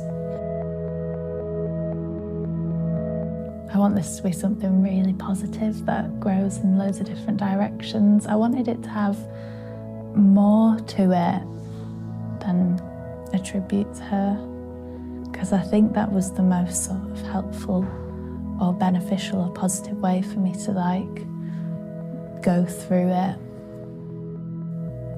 This is something I can do about this. This is somewhere I feel in control of. This isn't someone saying, try this sort of therapy or medication or something else that's dictated by someone else. That's someone to take their own expression, which can really be very transformative, into their own hands. It helps people feel connected to each other. It immediately helps your mood. If you've gone out for the day, then at least you've done that today. If you've managed to make something, then you've made something from it. There's so many reasons to feel hopeful and powerful through the act of just making something in a space that supports that. Yeah, I think it just should be a much integrated into all the current systems of care.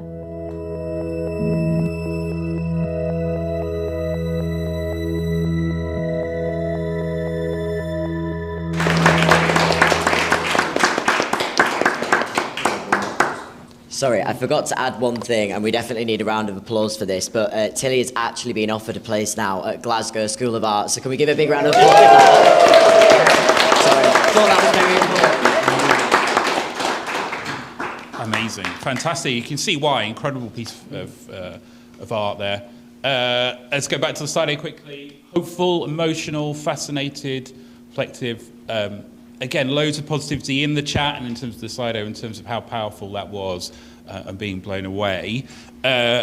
Also, some really nice comments to link in with our previous discussion around being experimental and being given the space and it being flexible. People talking in the chat about everyone's different approach to creativity and addressing their mental health is very individualistic. So there's a risk that we create just programs, and that how do we move to flexibility and autonomy and space that can support people rather than rigid programs. Some discussion in the chat as well about the system being focused on KPIs and box A, box B. How do we move to actually an approach that's focused on humility, which I think is really important as well. So. Cool, fantastic. You know, I think a lot of the conversations have been fantastic today, but I think it really struck me actually when we had the thing where the word cloud and someone had said frustrated, because a lot of the things that we've talked about today, there's definitely a sense of then more needs to be done and maybe we're not being heard. So to try and maybe remedy that to some extent, I guess the question I would have is what can we be optimistic about and where do you guys find hope in your respective fields? Palumi, I was thinking we could start with you actually. Yeah, I think where we can find hope is through community, and I think that in itself is resistance. And I know for me personally, like it's because of the people that are around me. That's why I have managed to grow and have and push forward. Like even for example, even like being on this panel, I wasn't meant to be here, and it was Dan Laws, who's the CEO of My Life, Mine Say, that recommended me to be here. So I think like things like that are very, very helpful because it's like people that can speak your name in rooms that you're not in. It's very, very helpful. People that can people like yourself that are going to be in powerful places that can speak for the voices of young people, even if it's just like a sentence, even if it's just like one word that a young person said, that could have like impact on that person. There are many people here that have like carried on impact in my life, like Reese as well. Like we do younger identity sessions. And like I always say that his sessions are very like healing because of the topics that we talk about. And I think poetry in itself and writing in itself can be so healing. Even like Keisha as well. Like when I was in Contact, we did a play called a project called The Lockdown. Ugh. This was in 2019. This was in 2019 though, and it literally was anyway.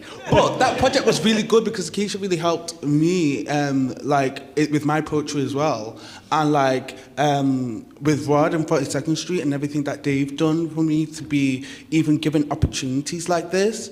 And then also one more person, Beth as well, who works for Be Well and has a collective called Creative City, and like she's helped me because like I'm trying to build something that's marrying politics and poetry together so that young people can talk about politics through poetry. And that was an event that I did, and then like I just said to her, can I do pilot sessions with some young people?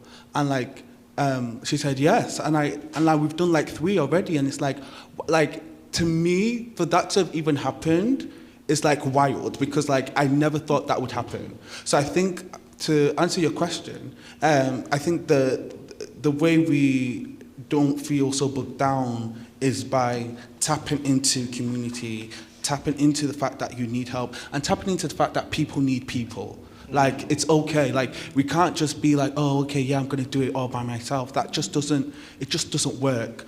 We are people that need people. Yeah. Thank you. I just wanted to say that we are very glad to have you here, even if it was an accident. I was actually literally going to come in to you next, Reese, and I think it'd be good to reflect on how it's been so useful for Tilly to kind of process her emotions through that. And I think that's why we need to talk about the optimism, isn't it? Because everyone should be given that chance. So yeah, let's bring you in, Reese. No, for me, it was really emotional watching it. The movement was beautiful, the words are beautiful, but it chimed so much with my own lived experience. So there's a line she said, which again, I had to just brace myself for a second. Remember, you in public can't cry in public, Reese. Anyway, not supposed to cry in public. There we go. You can't. No, it's when she said, basically, we don't have words to talk about grief. And also, Medea has said in her piece that in her culture, we don't talk about. I wrote it down. We don't process trauma. We're not taught how to process trauma. And it rang so true for me. 9 years ago, coming up to 9 years ago, next week, which is crazy. The day I start my new job is the 9th anniversary of my dad passing away. It was really interesting. The first time I'd had a conversation around grief was at 27 years old, having to plan my dad's funeral. And that for me was mind-blowing. I'd lost people before. I'd been around lots. I lost godparents. I lost friends. But you just get on. You just survive. You just do. And that's how our community does it. And it's like, oh my God, I've got to sit here and plan a funeral. I did it, I got through it, and I'd say I was a different person probably for 3 years of my life. It it scarred me, it marked me in a way that I wouldn't wish on anybody. And as someone that was creative, I didn't write for a long time. I didn't write any poetry. I didn't do anything creative at all. I was like, I don't have that part of my brain. Working, and I remember a friend of mine, Yusuf, who had a studio at the time, was like, Reese, let's come studio. Do you want to come studio and chill? Like, okay, what's in the studio for me? Just come and chill. And I went for about a week, and after about a week of going every evening, I started to write again. I was like, wow, this is sick, this is good. An EP came out of it. I made music. Some of the poems that didn't make the EP eventually became Poems in My First Collection, which then became a show, which I then toured. And I say all that to say, I think where the hope comes through is when we platform people that have been through that journey and have survived and are able to tell the story. Because grief and trauma will never... Imagine, maybe it's because it's such a difficult conversation, how do you say to a 5-year-old, a 6-year-old, an 8-year-old, a 10-year-old, at some point in your life, you're going to lose somebody that's close to you, and all these emotions are going to come. And then also, even the system that we do have in place aren't fit. I remember going to therapy and leaving that absolutely fuming because I've been told these are the processes of grief that you're supposed to go through. And we hear like things like the Kubler-Ross model, which is a joke because the context in which it was created wasn't about how do you process grief. It was in a cancer ward, I believe, where the people that were there were terminal cancer patients who would know that they have a finite period of time. What are the emotions and experiences that they go through? We've then abstracted that and applied it to, you know, very complex, very different circumstances. So I was like, well, actually, at this moment in time, no, I've not felt an acceptance. So what does that say to me and how I process that? But then, yeah, what really transformed things for me was being able to be creative with that. And I think when we see other people do that, oh my gosh, you came through it. That was traumatic for you. That was grief. You processed it. But not only have you processed it, but you've got a piece of artwork out of it. And you've taken something that was really this and you've made it that. For me, is like, yeah, is everything.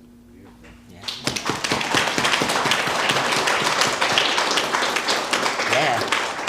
Wow, yeah. In a good way, Yeah, no, that was some really, really insightful comments, Reese. Thank you so much for that. I was just wondering, actually, if we could switch to Cassie now. And I was thinking how this relates to you and what you're doing at Youth Access. Yeah, thanks, George. Reese, I feel you. I was watching that thinking, don't cry. Yeah, it really touched me in the sense of, some of my own feelings of loss. And also, I love dance. I go and see dance a lot. It's something I often feel really moved by. It was a really, really lovely thing. One of the themes that's come through really strongly for me, actually, is the power of the collective that creativity has to offer. Tilly, I wrote down, she said, she talked about getting everyone together, but also how it can remove the burden of the individual. And I found that such like a well-articulated, powerful thing, really incredible. And I guess at Youth Access, it really reminded me of the parallels of the work we do in our national campaigning and influencing work of youth-led social action. Because we know that being able to take action in that way with others to bring about change in the world is really positive for well-being and for mental health. Like particularly when you're trying to tackle issues like societal and structural inequity and injustices where individualized approaches have like real limitations. So shout out a bit of a plug, Youth Access. We have guiding principles for youth-led social action. It was created by young people at 42nd Street and other organisations like the Traveller Movement and Gendered Intelligence, like how you can do it in a really like equitable and accessible way. So please, it's freely available. Please do check it out. And I think that then that led me to think about how do we bring creativity and social action together. And I think it's incredibly powerful when you're trying to influence change. Like I could write a briefing, people can read it. That is very different, and I can write a good briefing. I'm going to give myself props. I can do that. But compared to like spoken word, music, movement that we see here. And there's a place for like all of those things, including the briefings, but it's incredibly powerful because I think it really gives you insight into like different perspectives and different lenses on the world, which builds connection and like I remember years ago when I was doing a different job, I saw an art exhibition about female genital mutilation, and I'd read research papers and but actually seeing that creative response of those women's experiences was so incredibly powerful, and it built my understanding. And I think that's what creativity can do within social action, is build understanding about people's different experiences and what they need. And that is really the basis for getting people, we've talked about collective action, but building their understanding, I think, is a real foundation for how do we get them to join us in our collective kicking off, Imogen? How do we get them on board? So I think creativity has a really important role to play there. Lovely. So that creativity can help us understand, and then from that understanding can help us to connect. Yeah. And so I really love that, and we need that connection in order to coalesce around this stuff, because we cannot do it on our own. Justin, I'm really keen to hear what people are saying online, because I wasn't looking at that because I was listening to Cassie. Loads of love for Tilly's work. I think there's one quote that I want to read out here from Gemma, which says, "Despite being about loss, Tilly's work is so alive.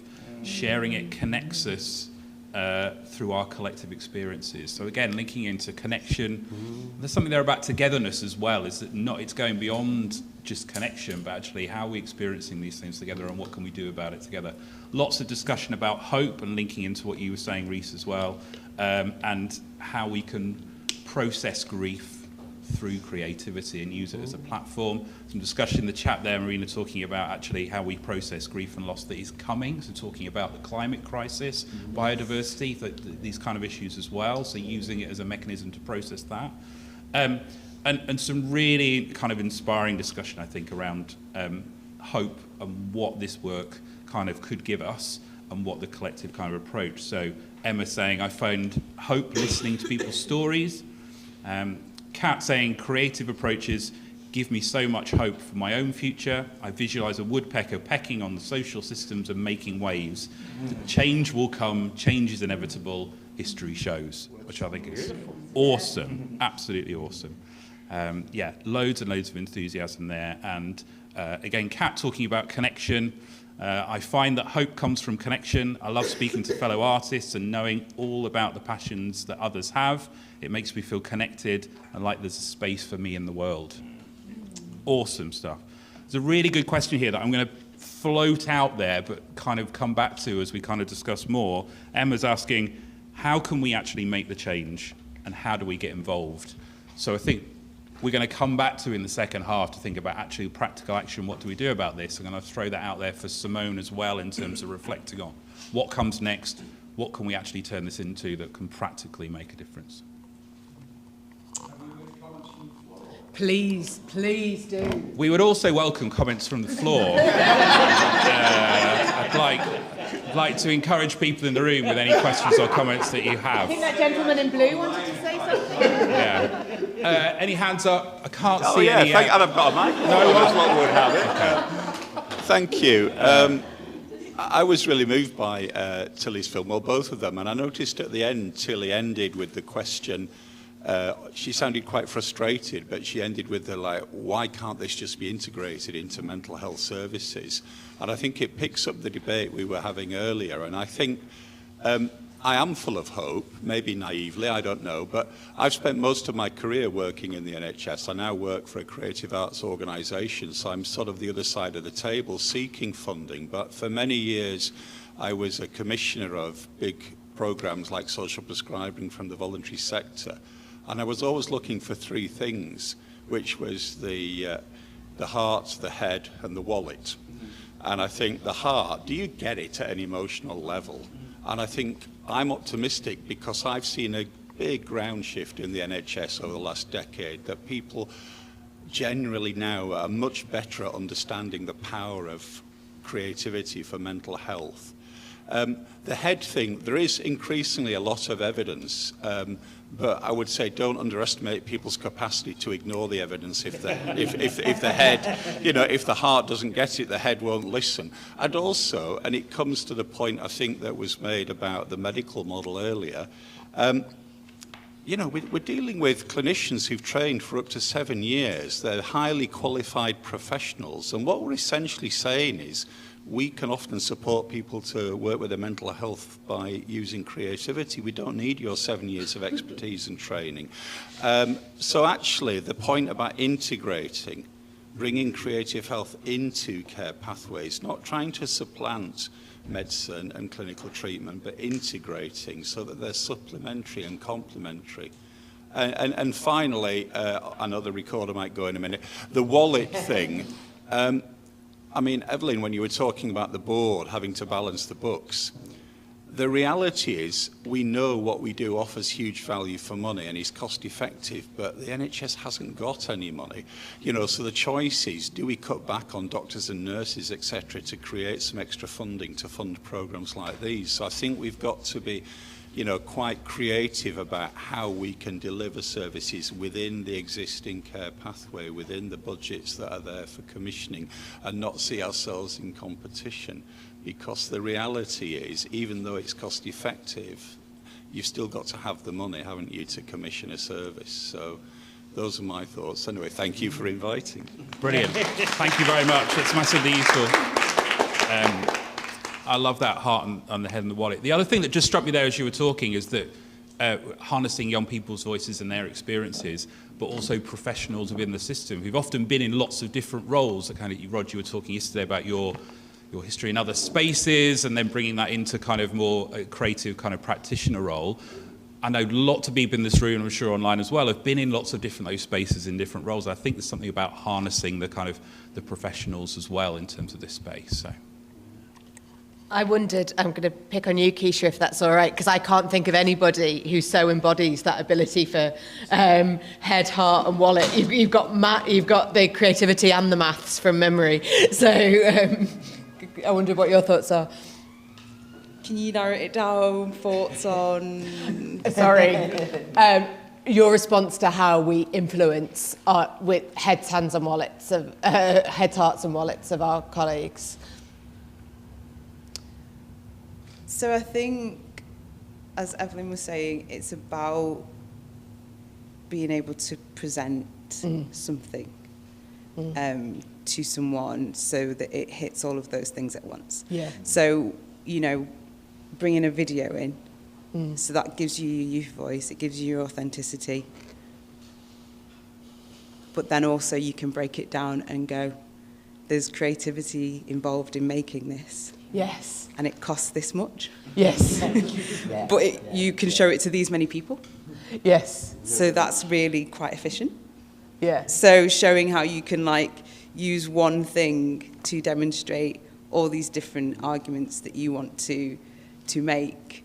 I think that having material like this, showing that it has this kind of malleability and can be used in different contexts, is a great demonstration of creativity. I think also looking at things like the Durham report, so that came out, the University of Manchester, University of Durham did a whole thing around creativity and how you can embed it into different cities and policies.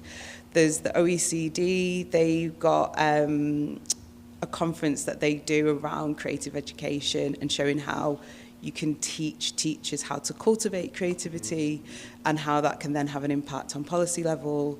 They also run something called the PISA test, and they've only just started testing for creativity. So in their last test, which was in 2022, they were demonstrating that we value this and it's an important thing and it will allow our young people to see themselves as like agents of the world and go around and whatever else. So I think the thing that I'm really embracing at the moment is this concept. I read this magical book called The Anti-Fragilist last year. Say it again if it's magical. Anti-Fragilist. Anti-Fragilist, okay. And what he talks about is that everywhere that you look in society, and we can look at COVID as a great example, we all talk about getting through it and resilience. And we're like, ooh, but we were like, what does resilience feel like? It feels like this. And does everyone want to be like that all the time? No. Nope. But if you look to artists and people who embrace this concept of creativity of, I don't know, you know? I don't know what's going to happen. Then you feel relaxed, but you feel poised. And you know that the future, you don't know what's coming. You go in the news and it's always unprecedented, unprecedented. Yeah, because it's not happened before. Why are we still saying that? But it's a provocation. It can be fun. We can shape the future. We keep trying to pin the future down and plan and plan and plan. We don't know. Inherently so. So we must be creative. We are creative all the time. Yes. So it's just acknowledging what we do, putting that into our policy, putting that into our thinking, into our mantra, so that it's about, as I was saying before, empowering not just our young people, but everyone in society to go, we collectively do not know, but if we all just lean into that, we can shape what is ahead. And I don't know who you have to say that to or how, but I just, with everything that I do, I say, how can I be as pedestrian as possible? I love that. How can I just be as obvious as, you know, we all should be wearing a pair of shoes when we go outside, maybe. Although you can. I don't mind walking around barefoot. I do it a lot. But yeah, so I think it's. I hope that do you know, I'm a very cerebral person. I'm very philosophical, so I've gone up there in response to your question. Up there, I think is where we can be and we can flex. Sorry, and we can it go was up. more like pragmatic. No, there's space for pragmatism and there's space to go up and down, and that's the absolute beauty of this conversation. I'm going to suggest we have a break. So in the room we'll have 15 minutes. We'll have some coffee. If you're online, do the same. Get away from your screen. Look up, look out. Don't check your email. have 15 minutes away from your screen, and we'll come back at midday, 12. Thank you.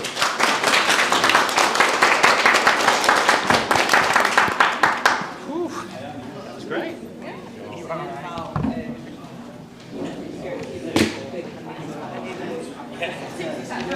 No.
Head count.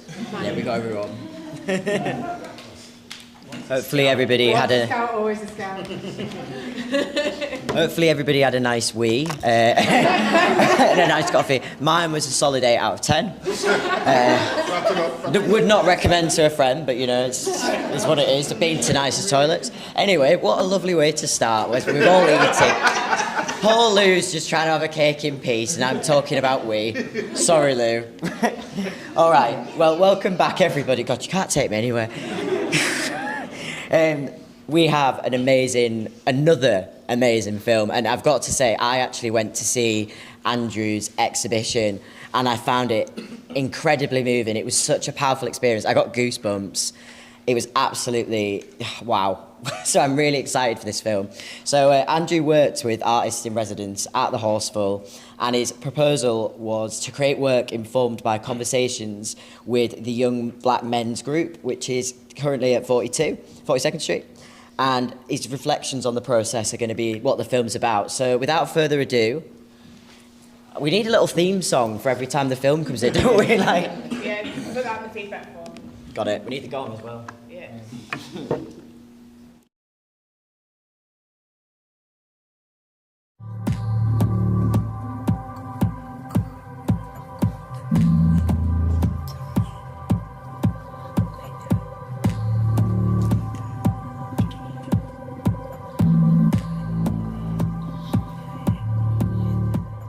My name is Andrew Kornu.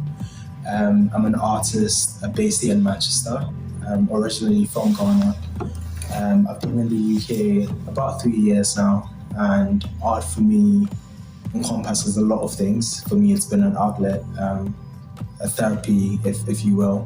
It's served as an outlet for me to express my feelings and to be able to address the nuances of race, masculinity, and the complexities of emotional expression.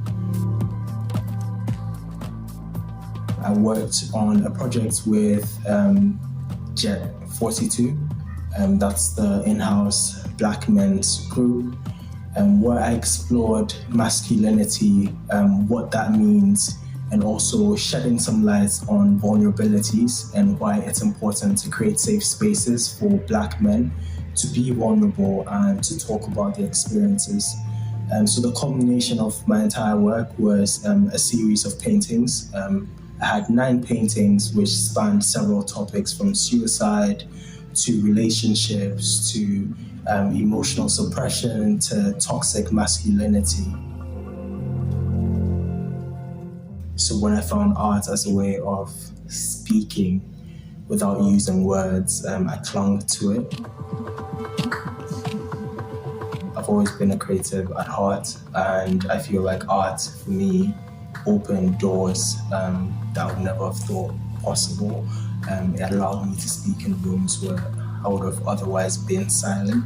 It allowed me to meet people who could share in my pains and my struggles without saying a single word. So I think art for me has been a very loud way of putting my feelings out there without having to say a thing.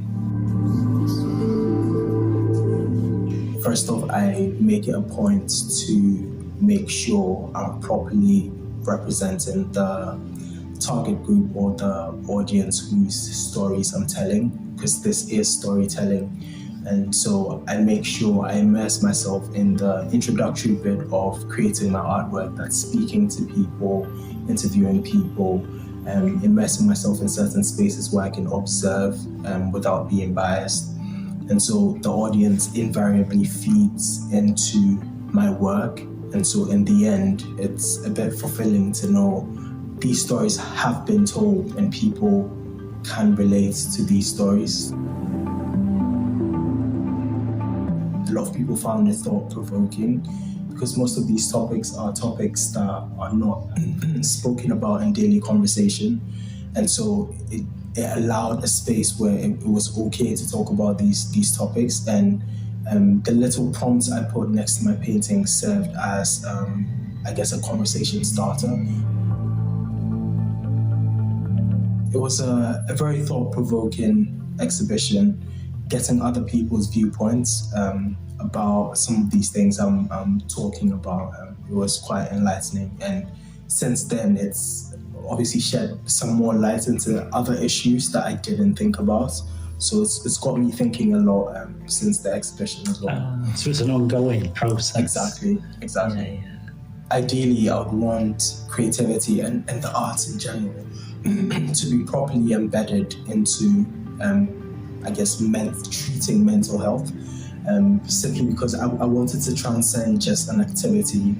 I think it has the power to transcend just an activity, and I want to see it become a language for people who are proponents of advocacy, for minority groups, for people who are plagued by mental issues, people who are plagued by racial issues. I want to give them an alternative. Not everyone has the voice to speak, but then everyone can create. So I want creativity, I want the arts to transcend just an activity in the mental space, but then a language people become fluent in and are able to speak through.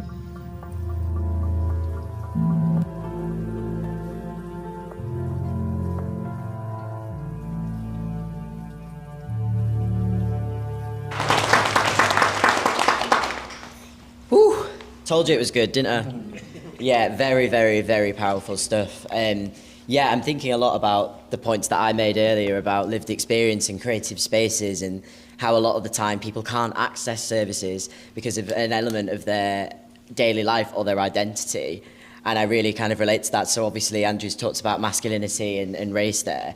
And I think there's definitely a conversation that we can have about why those spaces facilitate that. So Rod, I'm coming to you because I know you work with a really diverse group of people at the Horseful, and when you've got people coming in, do you see that? Do you see people highlighting It's a lovely barriers? space, really. The creative spaces, and we work with 12 to 25-year-olds. There's a range of ages there, but it's the most diverse group. It just attracts people that...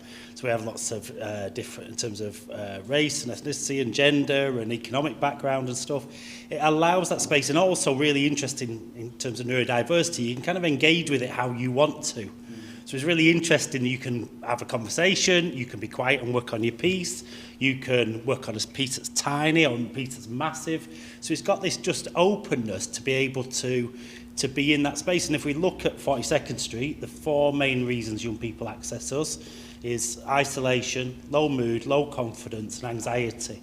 So that space of acceptance and having some space, something to do, which you can be working on your own and hearing conversations and allowing that connection, non-judgmental, experimental space is just wonderful. It's a real privilege to be in the space. It's full of humour, it's full of laughter, it's full of care, it's full of nurturing young people, nurturing other young people as well within that space. So it's a lovely thing, and I just learn from those young people all the time. And that's what art does. It's a kind of space and time machine, isn't it? We know what happened, you know, what the ancient Greeks felt. We know what happened, what New York was like in the 50s because of the art. It helps us understand each other, and it's got a huge value for that. And that's not why we need to ensure that everybody's getting that chance to communicate what is their life to them. What is their culture? What is their kind of experience? We are much better off having more and more people take part in that activity. So it's a lovely, wonderful space. I recommend they should be set up everywhere, I think. Yeah. Thanks for that, Rod. Yeah, Rhys, do you want to take it away? Yeah, for sure. It was really nice. Nice is a good word for it. It was powerful seeing that, the work from Andrew there and from the group. And a real sense of pride as well, because I helped to set up Jet 42 in my role. And I think I always reflect on my time at 42nd Street really fondly because we were doing something really new together as an organisation. And one of the things I was most proud of, my job title at the bottom of the email, and I know a lot of people double took it because it said Young Black Men's Engagement Worker. And it was really strange for that to be a title because, like, what do you mean you're not for the whole community? I am. Access me, anyone. But we identify there's a specific gap here. There is a demographic of people that are not accessing mental health support on their own terms. And yeah, we created a space that allowed those young men who absolutely would not go to the GP and say, I'm feeling low mood, They might speak about it with their barber, they might speak about it with a faith leader in a really nuanced way. But we created a space where we could have those conversations really openly, and to see years after I've left that still happening is really powerful. And I think the piece really spoke to the power of community, in that what I experienced at the beginning, we probably had 8 people join the project at the start, and I was disappointed because I'm like, I like to draw people in. I want 30 people in the room. I'm aiming for 30 people, and 8 young men came. And I was like, what was amazing though is at the start, probably 6 of those 8 young men were really quiet. But then when 2 of them spoke, 6 more spoke. And that created a real community of, and again, in many ways, they would lead the sessions for us. They'd come in, they'd have a check-in that would last for an hour and a half of a 2-hour session. But they're exactly that. And it was great, not just because I had some free time to listen and to reflect with them, but seeing them police their own conversations, govern their own conversations, direct it, offer solutions, offer thought. And even if it's, you know what, bro, that's a deep one, I've not really got nothing to say other than I hear that and thank you for sharing that, is really powerful. And then what that means is those who in the space don't have the voice to articulate those truths publicly, within that group they'll nominate spokespeople for them. Or actually, can we create films that allow us to share these really important messages? That's what we did for the first part of it, when it was called Film 42. Yeah, some real history here. Walk down memory lane was around how do we create films that look at important messages around why we're not accessing mental health support on our own terms. And yeah, seeing it reflected now in beautiful artwork is really, it's amazing. It's amazing.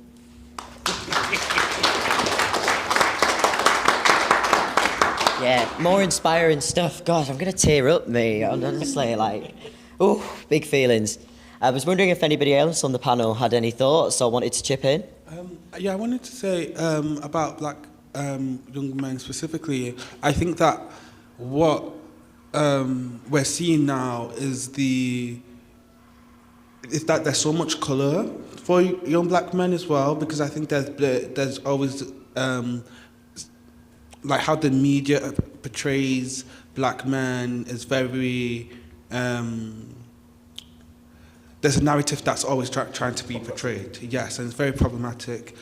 But I think now what we are allowing and what we're seeing is that understanding that there is more to young black men than what was portrayed, and I love that. And I think that representation is so important, because you have to see something sometimes you have to see something to believe that it can happen. So other black men can see that, oh, okay, they can do art now.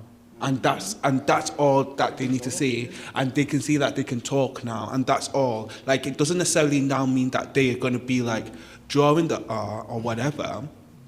But what it does say is that, okay, I can do that. And I think that there's so much freedom that comes with that. And then there's so much colour that then comes with that. Because I think it's just really, really important. And I loved, because I went to the space, I saw the artwork, and like seeing it in person as well was absolutely amazing. So I just think that, I guess I just wanted to add that, like, I just love now that people in society are seeing more colour for young black men. Yeah. That's really powerful stuff, Polly. Because I'm at it again. I'm getting. This is just so moving and fantastic. I was just going to pass over to either Imogen or Justin if you had any thoughts or questions or Slido. My reflection is just that phrase that I think Reece and Palumi said, of engaging on your own terms. Yeah. I think that applies to all kinds of diversity, and that kind of those individual responses are really important. But I can see there's loads of powerful words on the Slido, so just I'm wondering if you want to reflect. There will be very shortly on the from the chat as well. Hopefully there's stuff there, but powerful came across quite strongly. It was really, really powerful. And talking about seeing the work in the flesh, a piece of Andrew's work was up yesterday, and it was right in my line of sight, and I couldn't stop looking at it. I think it's brilliant work. The other thing I was going to say, I was interested in kind of the panel's responses, that I think we talked a bit about art as a connector, art as a form of expression, but for me, actually, personally, I felt personally that Andrew's pushing me a little bit further in terms of his art, but also how he talks about his art. And there was a couple of things I wanted to pick out from what he said. He talked about a language for advocacy, which I think is incredibly powerful as a phrase. And the quote that I pulled out here is, my art has allowed me to speak in rooms where I would otherwise be silent, which I think is incredibly powerful, and is where we want to go in terms of this work, is that how do we use creative expression to raise our own voices, to support young people to raise their voices, but then to do that collectively. I think that's really, really, really powerful. And he also talked about being loud, and I love that. It's like, my art has allowed me to be loud where I would otherwise be quiet, and I think that's really powerful as well. So, lovely. Some discussion about radicalizing communities in a positive way in the chat, which I think is really, really powerful as well. Yeah. Any thoughts, Reece? Yeah, I think there's something, and I think definitely speaking to the minoritized communities, racialized communities, communities that are, again, hate these buzzwords, but on the margins or marginalized, is it takes a radical approach to get radical results. So I think back to the start of the Jet 42 project, we knew the stats said that young black men are 8 times more likely to be sectioned than any other racial demographic. We knew that they were 3 times more likely to be offered medicine as opposed to talking therapies. We knew that their help-seeking behaviours were totally different. And it required a radical approach which said we are going to design a project specifically for this demographic. We are going to target this demographic. We're going to go out and reach where they congregate. We're going to figure out their patterns and kind of unpack that. And I think it's really difficult when we work in the sector because we're told that we can't be political or try not to be political, yet health is the most political thing in the world, right? The health that we have, down to the things that we eat, down to the treatment that we get at point of access, is all determined by how the country is led. And I feel like something that we're seeing at the minute is we're a victim of our own success. Say we, as people who work in the firm, because we do miracles with nothing, and that's the reality. We do miracles without nothing, and I think the troublemaker in me says thinks in my mind often, I wonder if we just let the spinning plates just drop once. I wonder if we just let the plates smash. And I know there's a real human impact of that, and the lives of the young people that we're impacting. I say that not flippantly. To see just how much is being done with nothing, for the leaders, the decision makers, the policy makers, the people who hold the purse strings, to see what would the other side actually look like, not hypothetically, not in words, not us sat on a panel talking about if we don't get more funding, this is going to happen, but to see the lived reality of that and the knock-on impacts of that. Would that stir a shift in budgets, in policy, in how we think about mental health, in how we think about serving marginalised communities? What would that look like? What would that do? That would be radical, wouldn't it? Say, yeah, you know what, that extra mile that I'm going, I'm just going to pull it back a bit. Yeah. And it does require us all to be quite brave, isn't it? And it's quite easy not to be. I was thinking about your point about creating specific spaces, and spaces has been a real theme of today.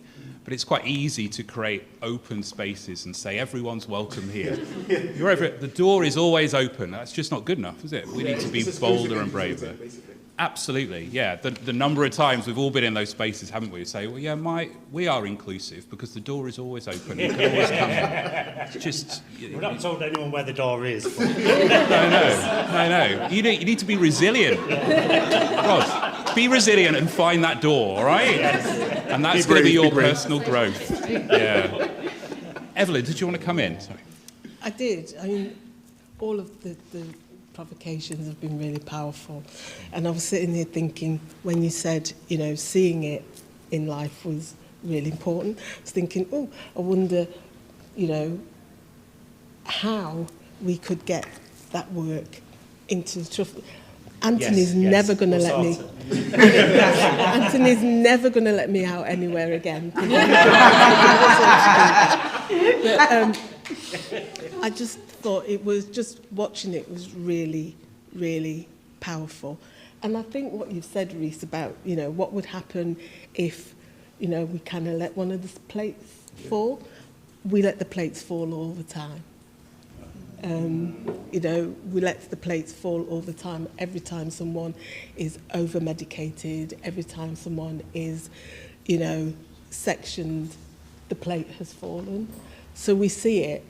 I think what we don't do is do something positively about it, which is about, and I guess part of today has been listening, that space for young black men is really important. And sometimes, you know, within the sector, I'm always asked, why are we doing something just for black men, as if we do something for black men, black women, you know, that we don't do anything for anybody else, and that's not true.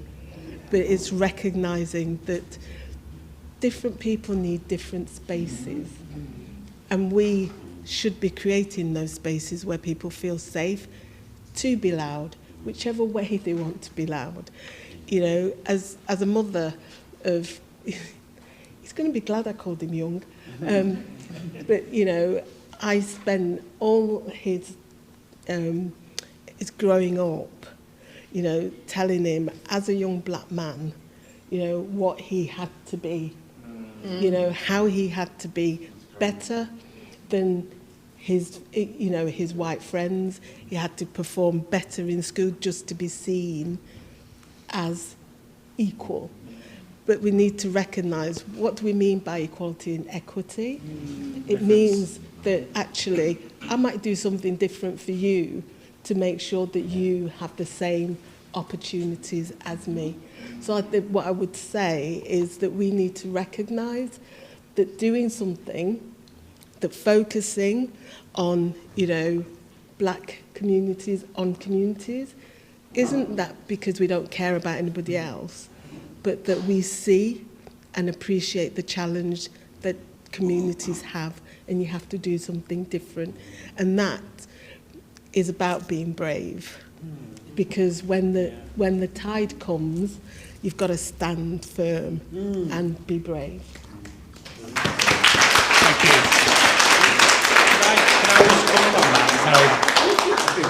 I'm sorry, Rod. I've heard enough from you. Yeah, of course you can.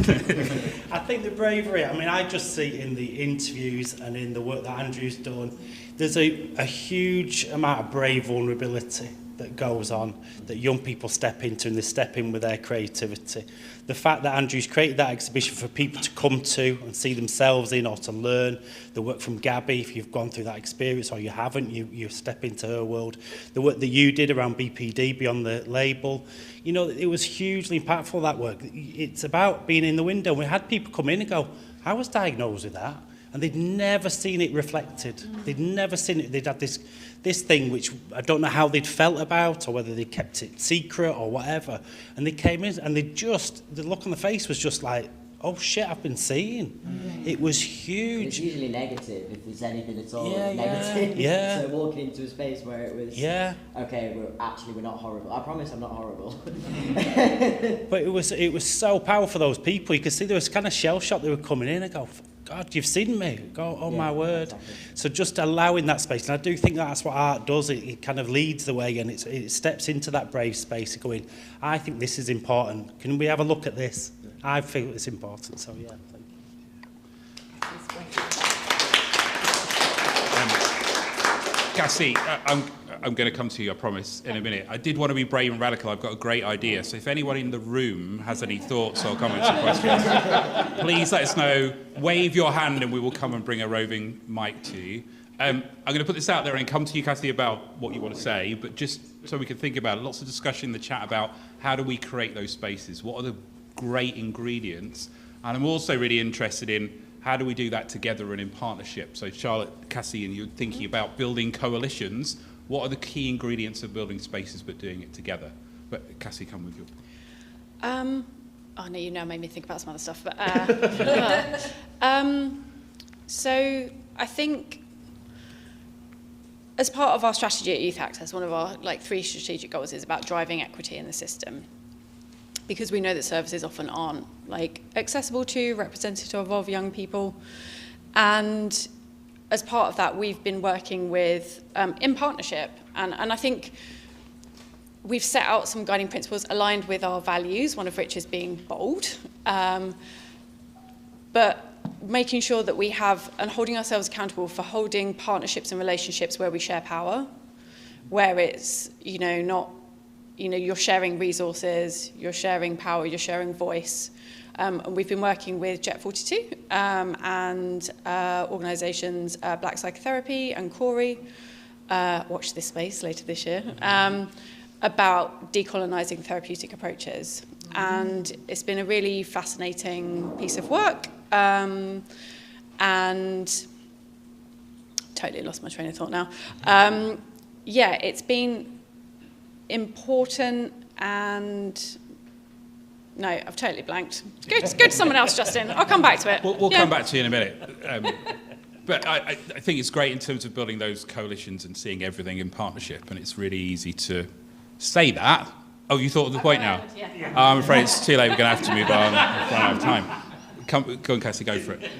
So it was the thing that I was thinking before, which was one of the recommendations that's been coming out of it. Yes, it's about how do we create spaces for people from particular backgrounds or identities where they can feel really seen and comfortable for young people. But the other thing that's come out really strongly, and it was touched on earlier, I think, by one of the panelists, is like, how do we also create spaces for practitioners that are similar? Because we actually need to have a lot of care and love for practitioners who are working in this space as well. Amazing. Thank you. Charlotte, yeah.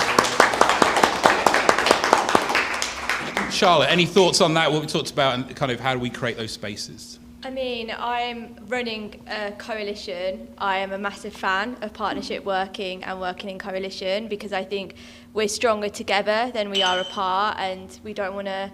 I think you end up competing against each other, and why do we want to compete when we can work together? I think how I always try and run our coalition is just with transparency and honesty, and being really honest about where we can't do things. Actually, I'm not the best person to be saying these things, but how do we give that power and enable other people to say those things? And that's a journey that we're still learning and we're still on, but I think just when you're doing relationship building, always leading with honesty, being transparent, and just listening to what everyone can bring to it, and then building their strengths. But I think the work here, like, we've already built a collaborative space here. Like, look at everyone here, look at all the common themes that are coming up. Like, how do we now take this space and then build on it and all work together going forward? Because we're so much better together than we are kind of all trying to go off and do this separately. So, yeah.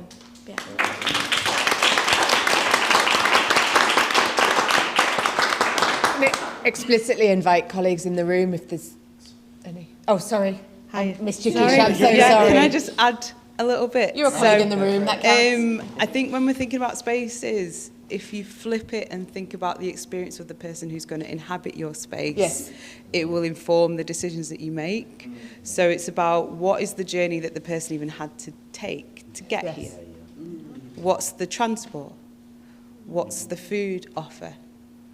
And the culture that's in the space. So I remember when I was working in an office and, you know, it ticked the boxes in terms of being accessible. We had a lift. The doors were wide enough to accommodate a wheelchair. But I invited a director who, on that day, she needed to use a wheelchair. And I'd put everything in place, briefed everyone, still got a phone call downstairs. And she's saying, oh, they can't find the key for the lift. So immediately I know that she's turned up and she's been made to feel like a problem, and she's having to wait, and I'm having to go downstairs, and it's like, well, where's the key? Why isn't there a key? And I'm like, why do we have to make a spectacle now? Yeah. About something that's so basic? Yeah. And I briefed everyone. But clearly the person that I briefed didn't take it seriously, didn't go and check if the key was in place, or didn't pass that information on.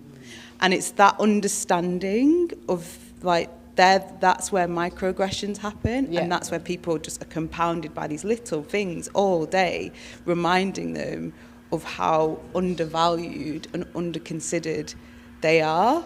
So when I was working at Contact, I made real effort to try and speak to all the individuals, because I was like, you're upholding what this building stands for. On our little brochure it says, we do this and we're so diverse and da-da-da. But I was like, if someone comes in here and the front of house, you say a little thing wrong, or they don't know how to find the bathroom, or the bathroom isn't labelled correctly, then we're lying. Yeah.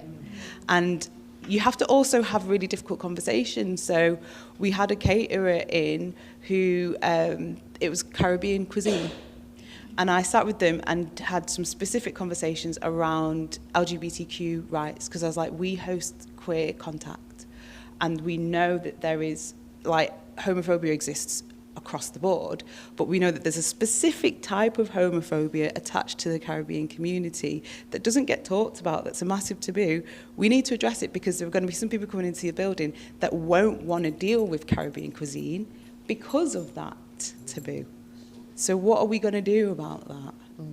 So it's having those kind of conversations, briefing everyone so that they know that they are upholding the values that you present. Yeah.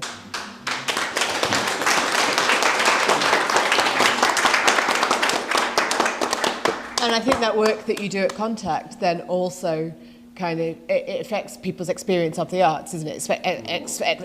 People's access. So if they have a bad experience at Contact, they're not going to go to Home or Story House or the cinema, because those places aren't for you, are they? So I think doing that really micro detailed work is critical. Lou's waving at me, so couple of minutes. Lovely. I think maybe one thought each from the panel on everything we've heard today. Is the recorder coming out? Oh, have you lost it? Oh. I won't lose it because it's got my little brother's name on it, so I can't possibly lose it. So it'll come back to me. It'll come back to Jamie Gray.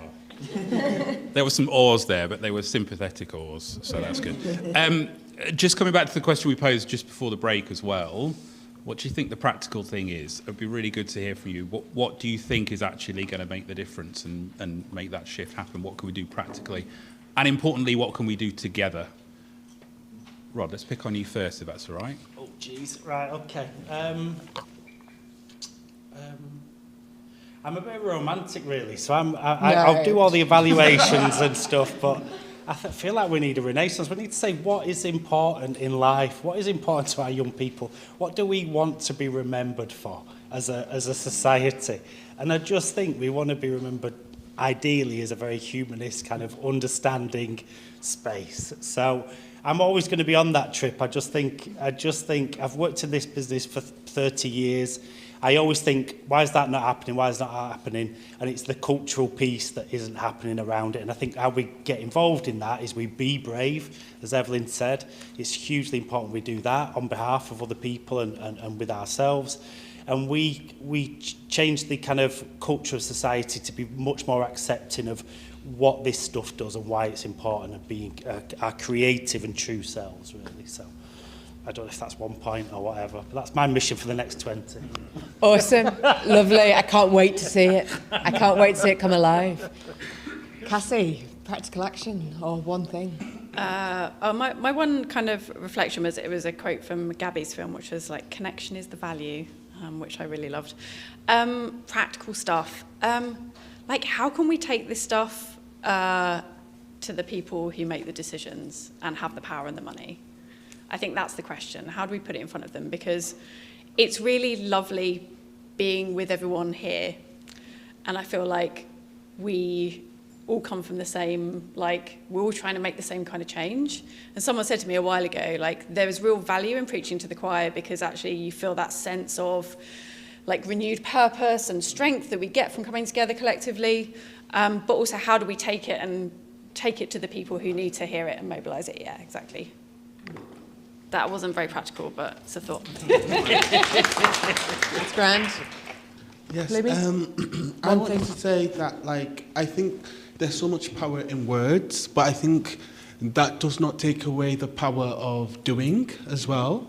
And I think that there needs to be that focus. And I think that there's a statement that I heard on a TV show. It said, if you're going through hell, keep going.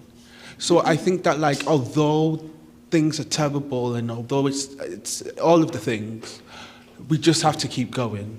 And I think that that will be what helps get you out of, get us as a community of people out of where we're at right now, if we just keep going, and if we carry on seeing people doing great work and pushing forward. Yeah. Lovely, thank you. Well, I've just been, what a reflection on sort of the morning so far. It's been one of the most emotional and powerful mornings that I've been involved in, and I feel quite emotional. Practical, I suppose I'm one of those people that can take the words into the space. Yes. And, you know, so not just my board or my medical, you know, not just the medical director, but actually we have at Pennine, we call it patient stories. And the whole board is there, and we have someone come in and they tell us about their experiences, the good, the bad, and sometimes the downright ugly. And it's important we hear them. We also go out and visit. But I think that this morning has had a real impact on me, and I would like to take this into our boardroom. And one, they're a captive audience, but, which is always helpful. But I think it's really good to hear and to see and to feel, because quite often when we have our conversations, we take the emotion out of it. But the emotion is very, very important, and it's important to put it back in. And when I was looking at Andrew's piece, and I was looking at Simone, because Simone sits on the other trust to me, and I was thinking, what can we, and we've been talking about doing things more collaboratively, because you're right, we've been in competition, if you like, for many years, thinking about doing things more collaboratively and meaning that we want to work collaboratively as opposed to the words. And I was thinking, why can't we do something, I don't know, exhibition, something for Pennine and GMMH that is showcasing this, and for us to sit in the same space and hear it and feel it and touch it. Great, thank you.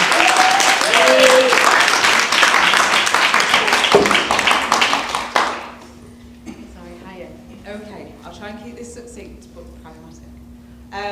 So first thing that popped into my head was, if we're talking about power, then we need creative people on boards. They need to see themselves as being valid, to be in spaces with governance and making decisions and being in those places, and not in a way that's tokenistic. So I think any opportunities that you see where you're like, trustees, we wanted to push it to someone who you know has creativity in their practice. The next thing I'd say is check out stuff like Creative Island, check out stuff like the PISA test that I mentioned before, because they break down the idea of creativity in a way that is, you know, for people who need to be like forensic about it, you can have that discussion with them, because at the moment they've broken it down in 3 ways, which is it's being generative, being able to come up with ideas, it's about synthesis, being able to see things that are not necessarily related to each other and pull them together, and then it's about problem solving. Yeah. That's the way that they break down creativity, and when you hear about it like that, it doesn't actually sound that sexy, does it? But for some people they're like, oh, I get it now. So it's just having that fluidity to be like, this is the way that we can talk about this. Yeah. Just having these things in your toolkit to be able to speak to different people about it, particularly those in power. Great. Thank you. Charlotte.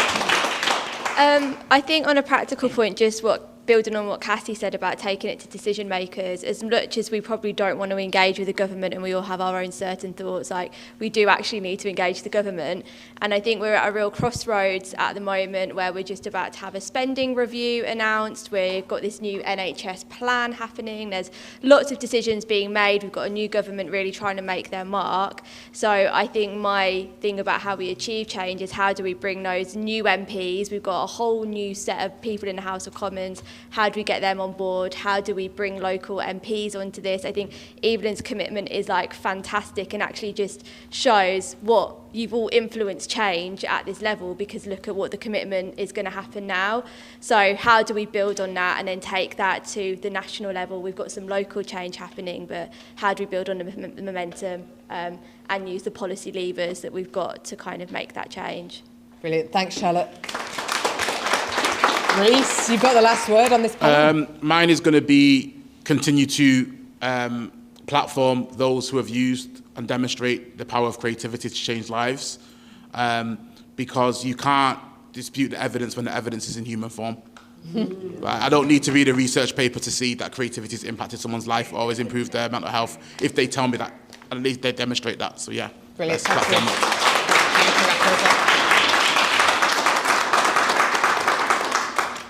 Sorry, I'm literally going to make you clap again. Like, you're really getting a 3-second break. Can we just give another massive round of applause for our panel?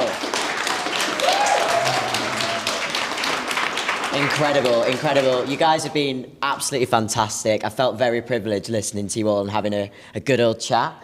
Thank you so much for getting involved. It's been absolutely great. And thank you, everybody, for coming. Everybody in here and also everyone online. Hi. Big thank you to you. It's been a really amazing day. And I guess one last question. If I'm turning to you two, what are you taking home with you over the weekend? What are you going to be thinking about from today? Do you want 10 seconds? Oh, you ready?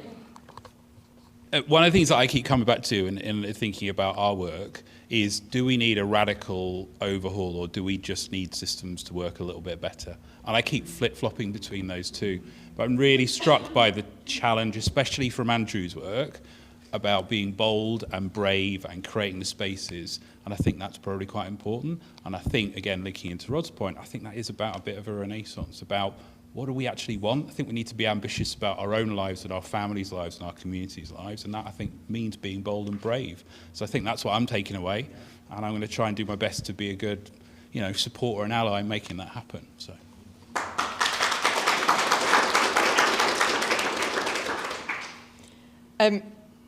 I'm taking hope into the weekend, I'm really hopeful about our collective endeavour. I think there's, so I'm taking hope from the young people who show so much creativity and bravery, and hope around a stack of adults with access to all kinds of power, also taking their words in to rooms where they would otherwise be unheard or places where they would be silent. That phrase around repeating people and amplifying young people's voices makes me feel incredibly hopeful. I'd like to ask Simone to come and draw us to a close, if that's okay.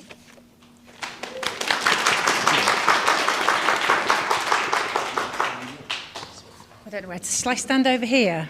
Shall I stand in the middle here? Is that sound that about right? Have I done something? Right, I'm not quite sure what I'm going to say because I've written so many things down. I'm going to say that, I'm going to say that, I'm going to say that, I'm going to say that. But what I am going to say first of all is thank you, panel. I mean, I knew that we were going to have an awesome panel, but my goodness me, I did not imagine it to be as brilliant as that. So we have another round of applause for our panel, please. Just so brilliant. And when we sort of designed these 2 days, Rod, we were quite ambitious, weren't we? And I think we recognised that there was a kind of point in time at the moment, and I don't think we quite knew what a point in time it was until we got here, because there's so much shift in the NHS, there's so much change, there's so much change in the government, there's emerging things happening, and I agree with you. I think we do need to get in, and we did invite people here, and we will make sure that they get all the films afterwards. And I think we do need to do that. I think we need to go right to the top, and I think we need to make a lot of noise with a lot of the people who are making decisions right at the top. But yesterday was all about really looking at some of the practical issues around what we could do in Greater Manchester, really, but actually already extended. There were people there from London who were saying they wanted to join the coalition that we formed yesterday.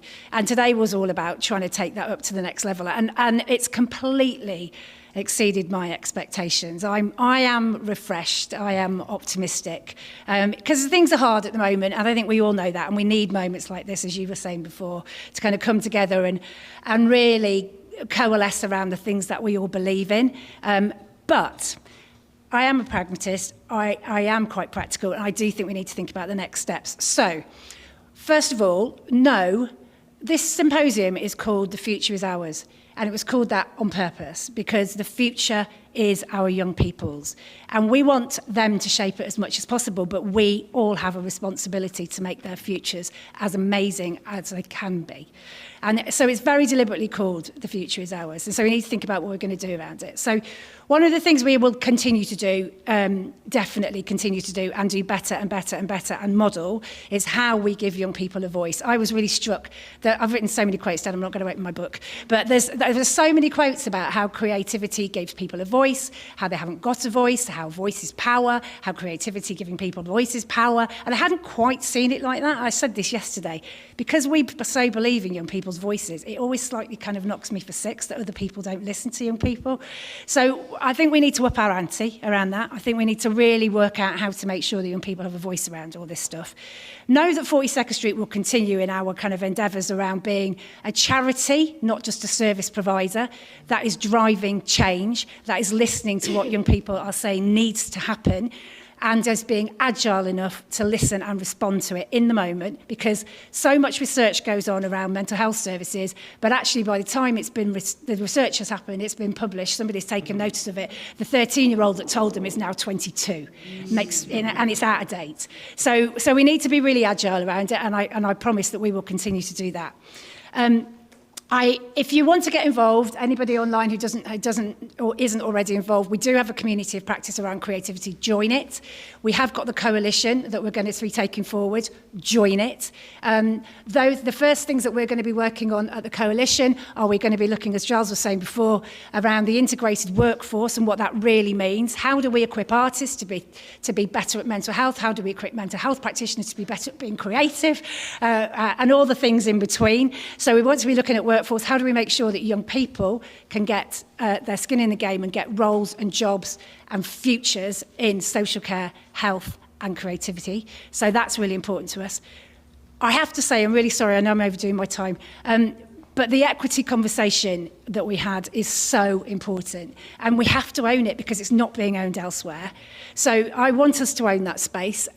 All of you have heard me say this a gazillion times, but I'm going to say it for the sake of it being online, is that we do not look at mental health through an equity lens. We look at physical health through an equity lens. We know that cardiovascular issues have been massively improved because we put an equity lens on it. We understood there were communities living in poverty that have worse cardiovascular issues because they live in poverty, because of the food, because of the environments they live in. All of that. We haven't done it with mental health. We need to do it with mental health. We need to put an equity lens on mental health, and that will solve some of the economic issues that we were talking about before, because those people who are overrepresented in our acute services will no longer be overrepresented in our acute services because we will be working with them at the points at which they need support within their communities. So I wanted to take a massive, massive lens on that. Thank you. And I wanted to finish. We will do that. We'll take it to yes. So GMH and Penn, I don't know what's going to hit them. We'll do that. So we can do that. But the other thing that I wanted to say was something that you said, Imogen, which is, please, all of you, write down those quotes and repeat what those young people said that made you have goosebumps. I've got them on my legs right now. So all those things that those young people said so incredibly eloquently, take them with you. When you're in the pub, tell your mates.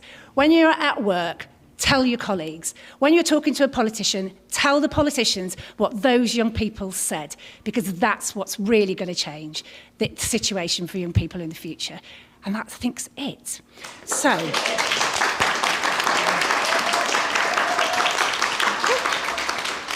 I'm just going to say a few thank yous because I want to.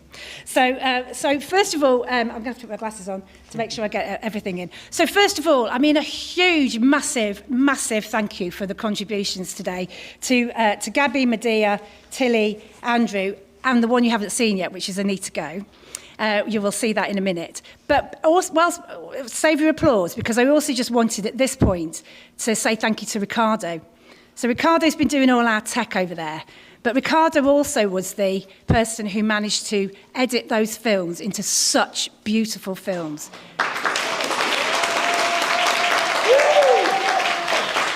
Ricardo is an artist. Ricardo is a translator. Ricardo is amazing. So we are very lucky to have you. You are not just our tech board, you are part of our family. Thank you, Ricardo. And then I wanted to say thank you to our lovely compares, to Justin, to, oh, sorry, Reece. Thanks, Reece. Justin, Imogen, the wonderful George. To all the 42nd Street team that have enabled this to happen, particularly Scott, Alexis and Sarah, who sat over there. A huge, huge thank you to Rod for just being Rod. And thank you to all of you here and all of you online for making this absolutely fantastic. Onwards, upwards, the future is theirs. Thank you.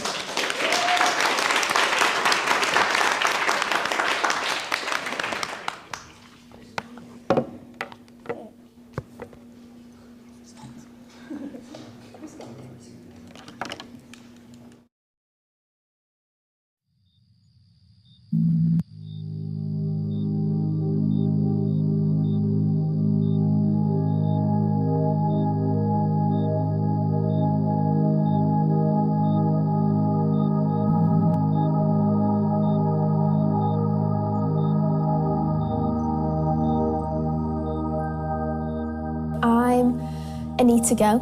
I'm a poet from Manchester, where I've lived all my life.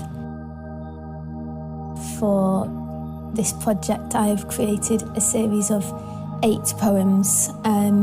Some of these I've written throughout my teenhood that I never showed anyone, and some of these I wrote recently that I also never showed anyone.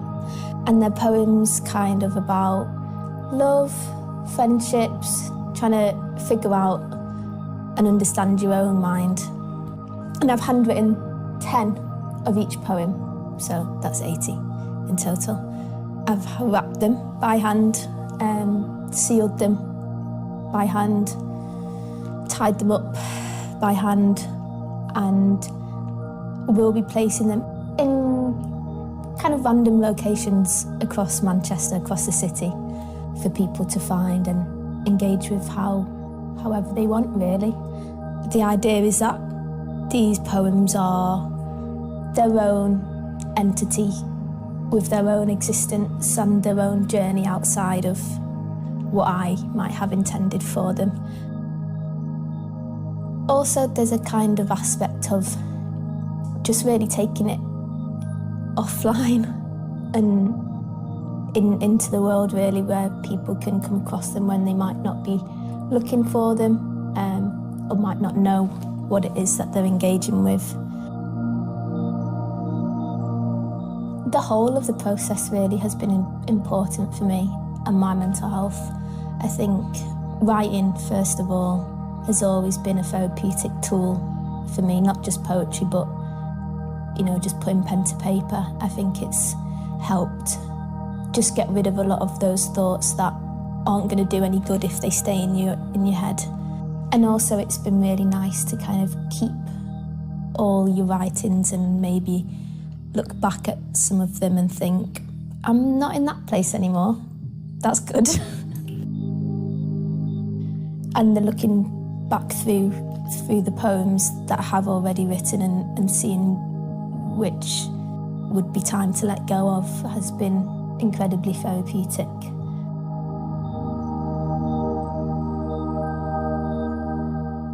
I don't let go of things very easily, anything really. I still have every birthday card I've ever been given. Letting go of people's opinions, my art, any cares that I had for that, how I've come to share them and doing it anonymously and in a way that I have little control over. I think has been a good step towards being more open to having people look at my art or read my art. I would like to see creativity taken more seriously as a primary and standalone intervention. I feel like often it's a bit of an afterthought or a side quest. But I think approaching it with more understanding and sincerity in a way could be really beneficial. I think there's not a lot of things that we're able to control as people, especially in this landscape, and how you express yourself is one of those very few things. And I think it should be really nurtured and taught how you do that. I think it's important to get whatever it is that's in your head out.